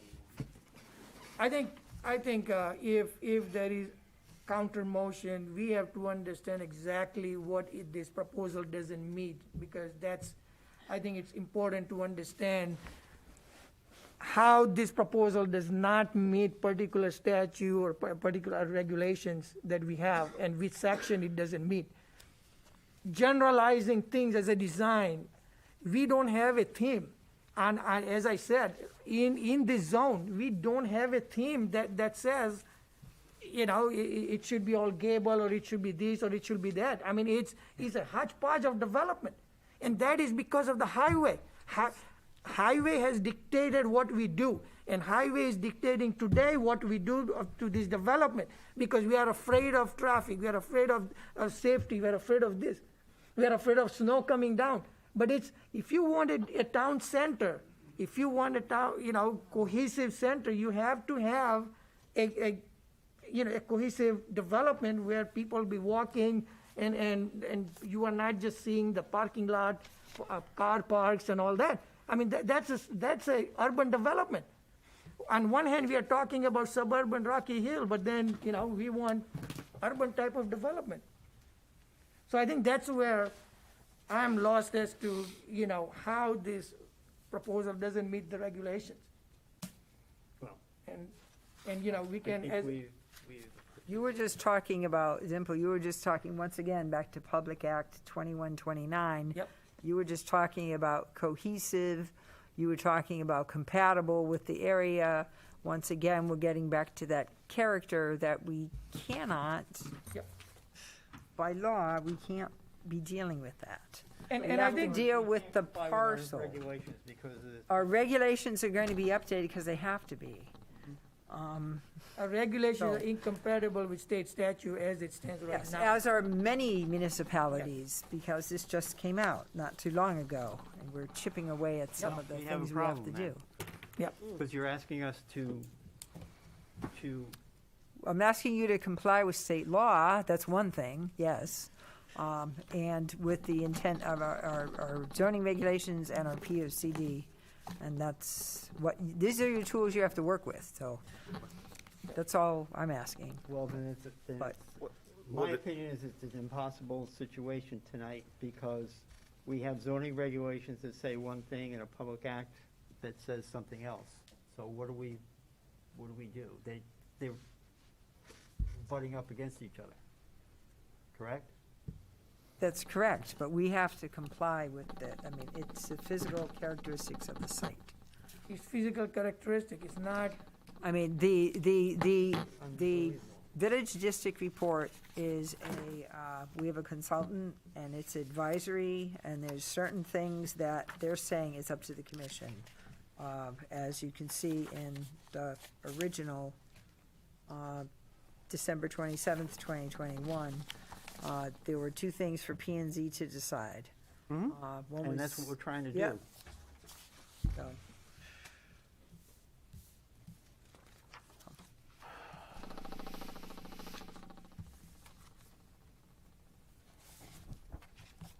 keep in mind, we have the applicant did grant an extension to today.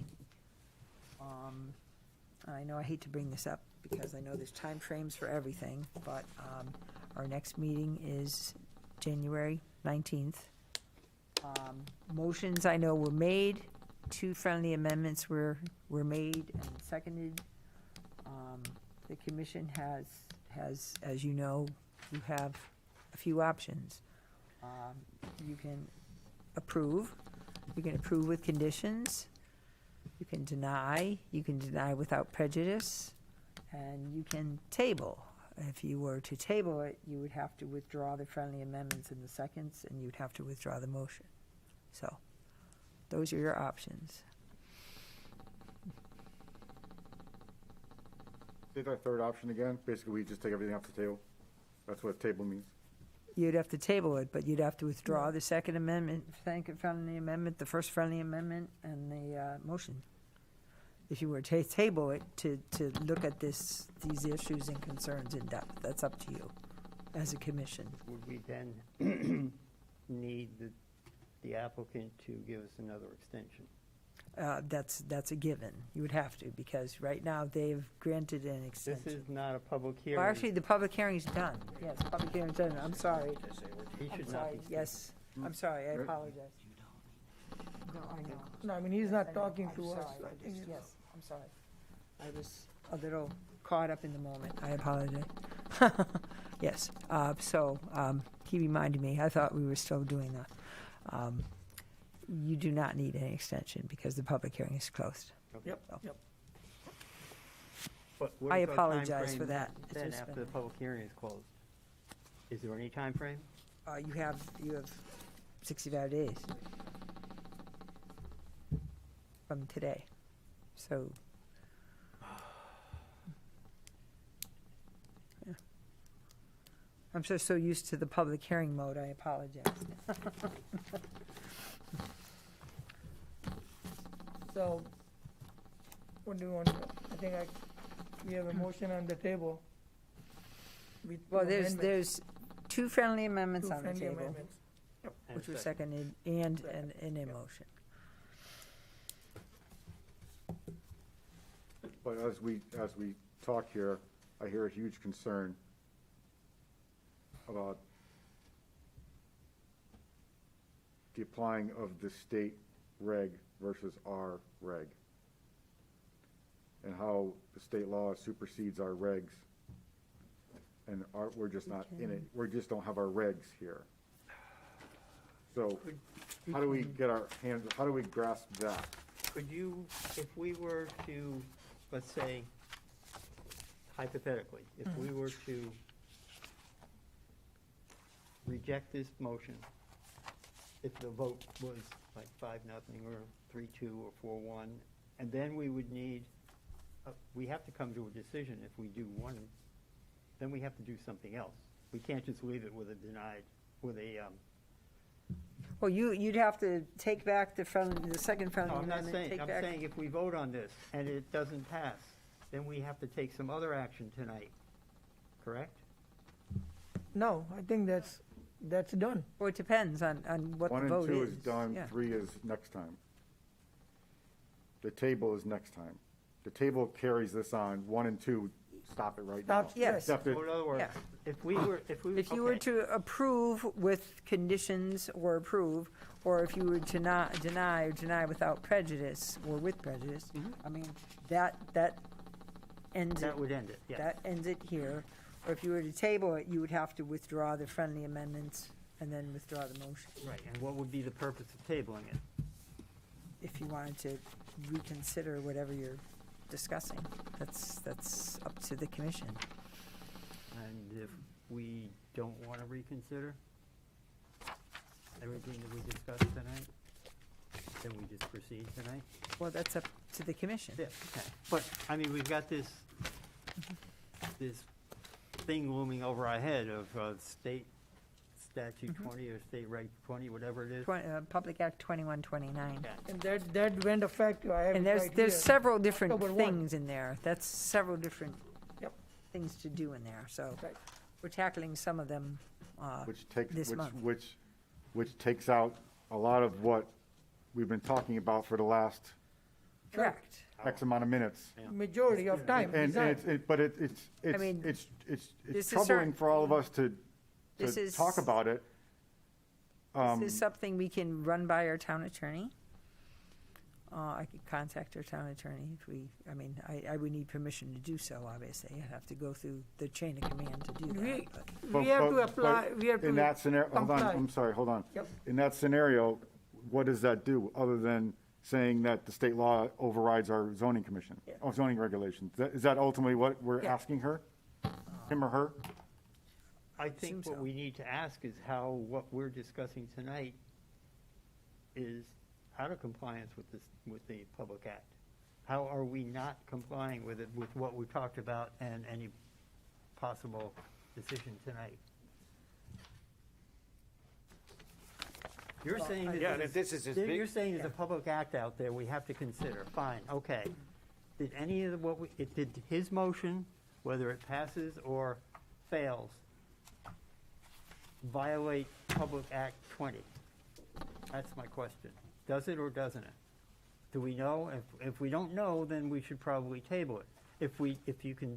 Now you Well, We we're had an hour talking about, discussion, then you throw when we're this. talking about, when we talk about character, Okay, that's let's, the concern I have. we're not talking about character. Okay, that's the He concern said he I have. doesn't even want to use the word.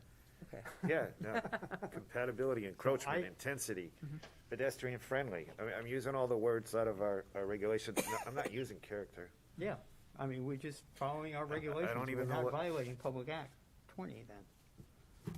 So I would say we just proceed and then maybe take a second action if we need to. I mean, it's, again, I said, Well, if we do that, then we're gonna discuss tabling it then.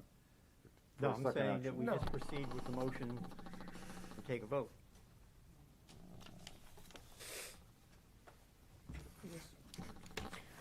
take a vote and see what happens. Motion's on the table, you might as well vote. Yeah. Yep.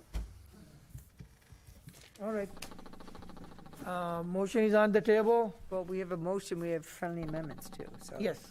2 amendments. Well, he accepted them. Okay, I did. okay. Just to confirm the friendly amendments, if you can, please. Not to speak for you. I have the first friendly amendment being Pratt Street to be a one-way access out, exiting the property.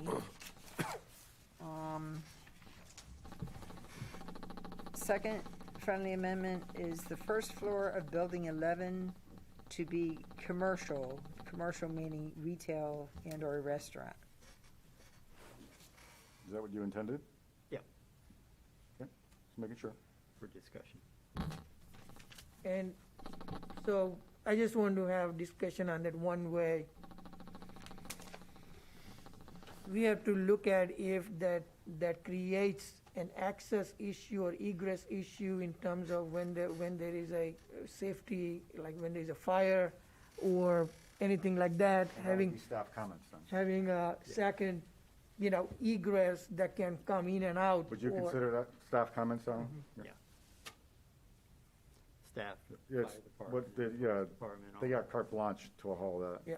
I think, Alan, correct me if I'm wrong, you're worried about more residential use and that kind of stuff, and I don't want to put it in the terms I'm thinking, but I'm thinking about people that are out yeah, I get it. late at yeah. night and coming home boisterous. Yeah. How's that sound? That's a nice way of putting it. Nice. You know what I mean.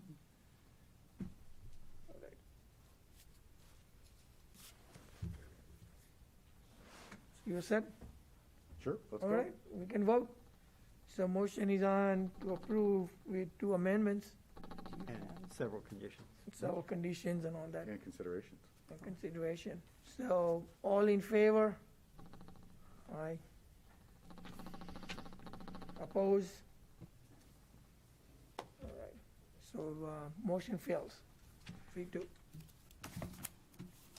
All right, What I would do, when I would like to make a motion, since I don't know that we can really leave this hanging like this, I would like to make a motion to deny without prejudice, so that when if the developer or applicant comes in, I'll make a motion to deny without prejudice, and if we have a second, then we'll discuss. so we made a motion, we voted on it, so it's done deal, right? No, So- we can Or do you this can thing. amend, So Not an now, amendment, it's or- just a totally independent motion. okay. what just happened? Motion to deny without Without prejudice. prejudice. And then if we get a second, then we'll discuss it and then we'll vote on it. We're puzzled. Is that a That's what motion I'm was saying. made and seconded? No, Oh, I okay. made the motion, it hasn't been seconded Okay. yet.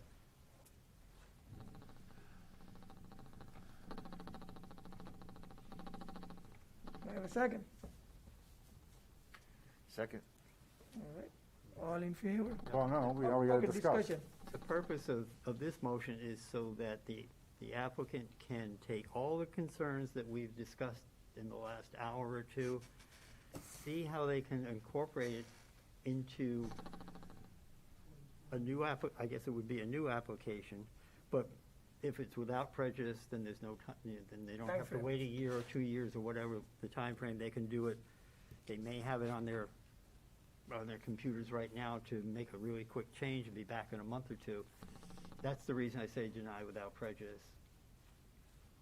But I think we have to We make a need- definitive We decision. need a second. Do you have a second? Yeah, To discuss? Okay, Ron. thank you. Sorry. That's my reason for the motion, so that the applicant has the opportunity to take into account everything that we've said tonight and possibly come in with another I think it comes, proposal in less than the timeframes that are dictated. so it comes down to, again, as a zoning commission, we have to set some guidelines so developer knows what we are looking for. If the mindset is that the building is too far, it should be 35 feet in. It has to be stated what we are looking for so that when the developer comes back, what is the vision? I think I want to discuss that vision so there is something out there that, is that, because if that's what the vision is, right? The vision is our plan of conservation and development, our town center regulations, and the regulations themselves. I think we've articulated how we don't think the proposal as it was complied with the town regulations, the town center, the design considerations, and the plan of conservation and development. Plus, we have an interpretation by an expert that helped us write the plan of conservation and development and the zoning regulations and amend them with the town center amendment. But So we have a pretty good idea. I think everybody, I'm not speaking for everybody, but I think we know what the commission is looking for, and this application that we just spoke about didn't do it for us. I think, and I'll speak for myself. If that is the case, and do we need to, what if we just? We cannot put conditions on a motion to deny. Oh, I know, I don't understand that. think. I mean, I'm asking you, is it worth you withdrawing your denial and we table this? We already voted to deny it. I mean, we already voted your You motion just, down. yeah, right, we had 3 options. Yeah. But we already took one Right. for we the have 2 first others. motion. We have 2 So others what are now. we tabling? We're tabling it to get a What are we further tabling? understanding of the state law that we have to follow. No, what are we tabling? We already denied. Well, we No, failed to no, pass. you failed, Right. no, you failed. The It's not a motion to denial. approve failed to pass. That's why Well, I can make another motion to approve with different conditions, and it could still, we still have options to talk about here, that's what I'm saying. Well, we have a motion on the floor right now, and it was seconded. Right, that's why we're discussing it. Yeah. And I'm just wondering, is it worth withdrawing the denial, second and the first, and saying, do we table this so we can get our lawyer to talk to us about this whole state statute that is hovering over our head, that is governing, No, superseding what we're talking about? But the state the Public Act or whatever it's called, isn't hovering over our head. Why isn't But it? it's just Because opinion but right how do now. you- I asked the planner how we are She not said she needs to complying with it, and but- she said, we're not. But she needs to talk to the lawyer to find out if we are complying with it, doesn't she? I don't think that's what she said. Is that what you said? I mean, It was an option for us. she said like we are not supposed to look at character, and then Ron said, okay, I'm not She said- talking yeah, right. character. We're not talking about character, But so we're indirectly- But to clarify, doesn't mean more than character. Do we know what it means? Since we don't have it in our regulations, and now it's some vaporware out there that it actually is concrete, but we don't know what it means, should we get a legal interpretation so it doesn't come back at That us? doesn't affect what we're trying to do now. Right. Our regs are our regs, and they're written already. So No, we- no, the regs That's over or- above what we State want to statute do. or And the regs. reason I want to have a motion to deny without prejudice is so that these folks can go back, if they want to, and look at their plan, look at the comments that they've heard over three-hour sessions, and incorporate as many of them as they can into that, and possibly come back in April, May, maybe even March, I don't know, so that we can get this thing moving, rather than start all these other things. That's why I want to do this way. That's we can vote down the motion to deny if we want. But I think the way I see the procedure and how I would like us to operate is to proceed that way. And I don't think we're violating Public Act 20 or anything else. I'm not a lawyer, so I don't really know. So anyway, that's my feeling, and the seconder may. Yeah, I agree. I agree. I don't.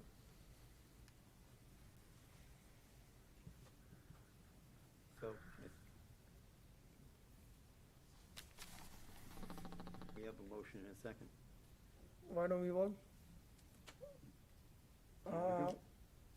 All in favor of the motion to deny without prejudice?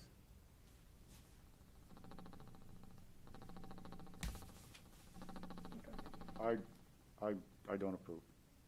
So, just so you guys know. You voted again.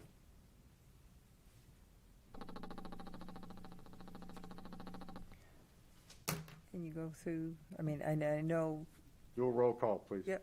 Well, no, as far as reasons All right, why. I think it's, As far as reasons why. I have to have a record as to why. Reasons why? I need to, yeah, They have to state the reason why.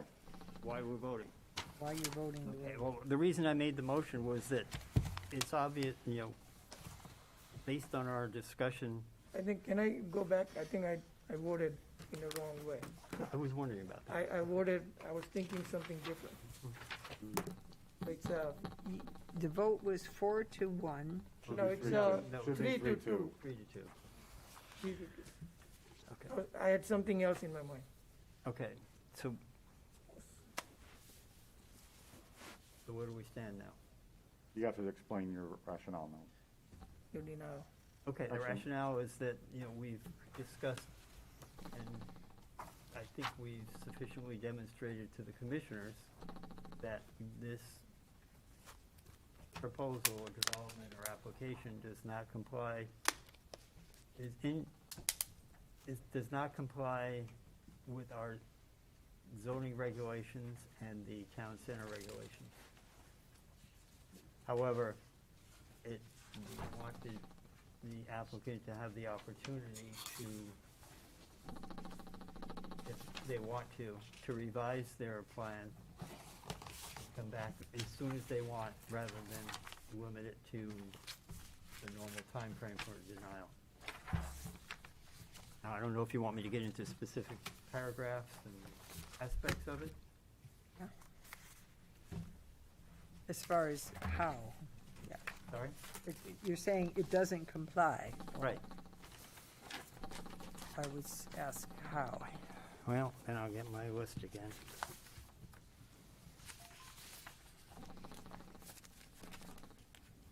The buildings are incompatible or larger and taller than the other buildings in the vicinity. The residential-owned buildings fronting on Main Street are too close to the street, are encroached within the buffer zone, even though the commission can make an exception. In this case, it doesn't add value or contribute to a pedestrian-friendly environment.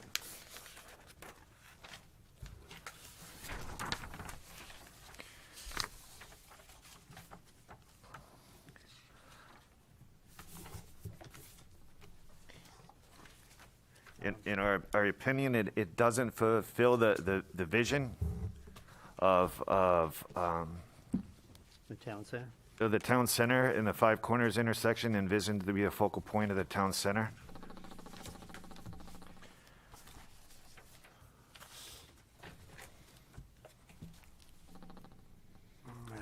Let's see, I gotta find a few more things.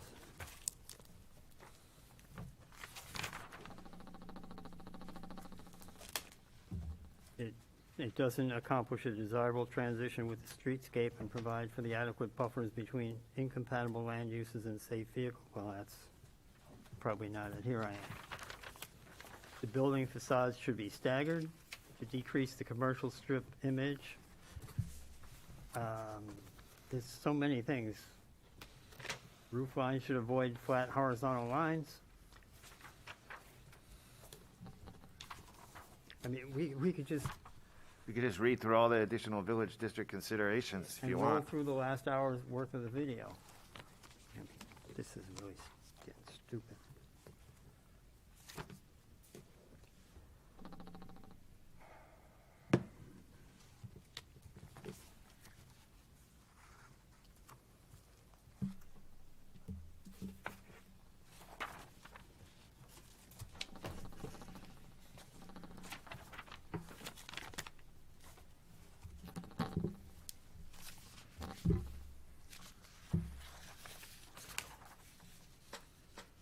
What else would you like? No, I mean, that's, I mean, if that's what you want to say, I mean, Yeah, I mean, I just need Basically, people I'm to give their saying reasons. That's all. what a number of us have discussed for the last 45 minutes to an hour. Okay. I could, Okay, I need to put correspondence together okay. and people, when you deny something, you need to state your reasons, and when you approve something, you need to state your reasons. Okay. The reasons are, I don't think Yep. it complies with the zoning regulations and the town center No, that's, I have that. regulations and I have that. design considerations. I We have don't that need down. to get into the specifics, I don't think, for your purposes.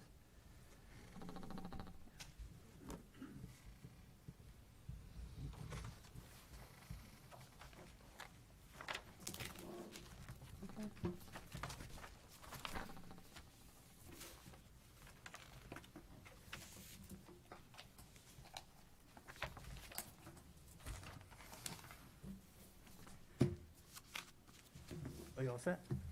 Yep. All right.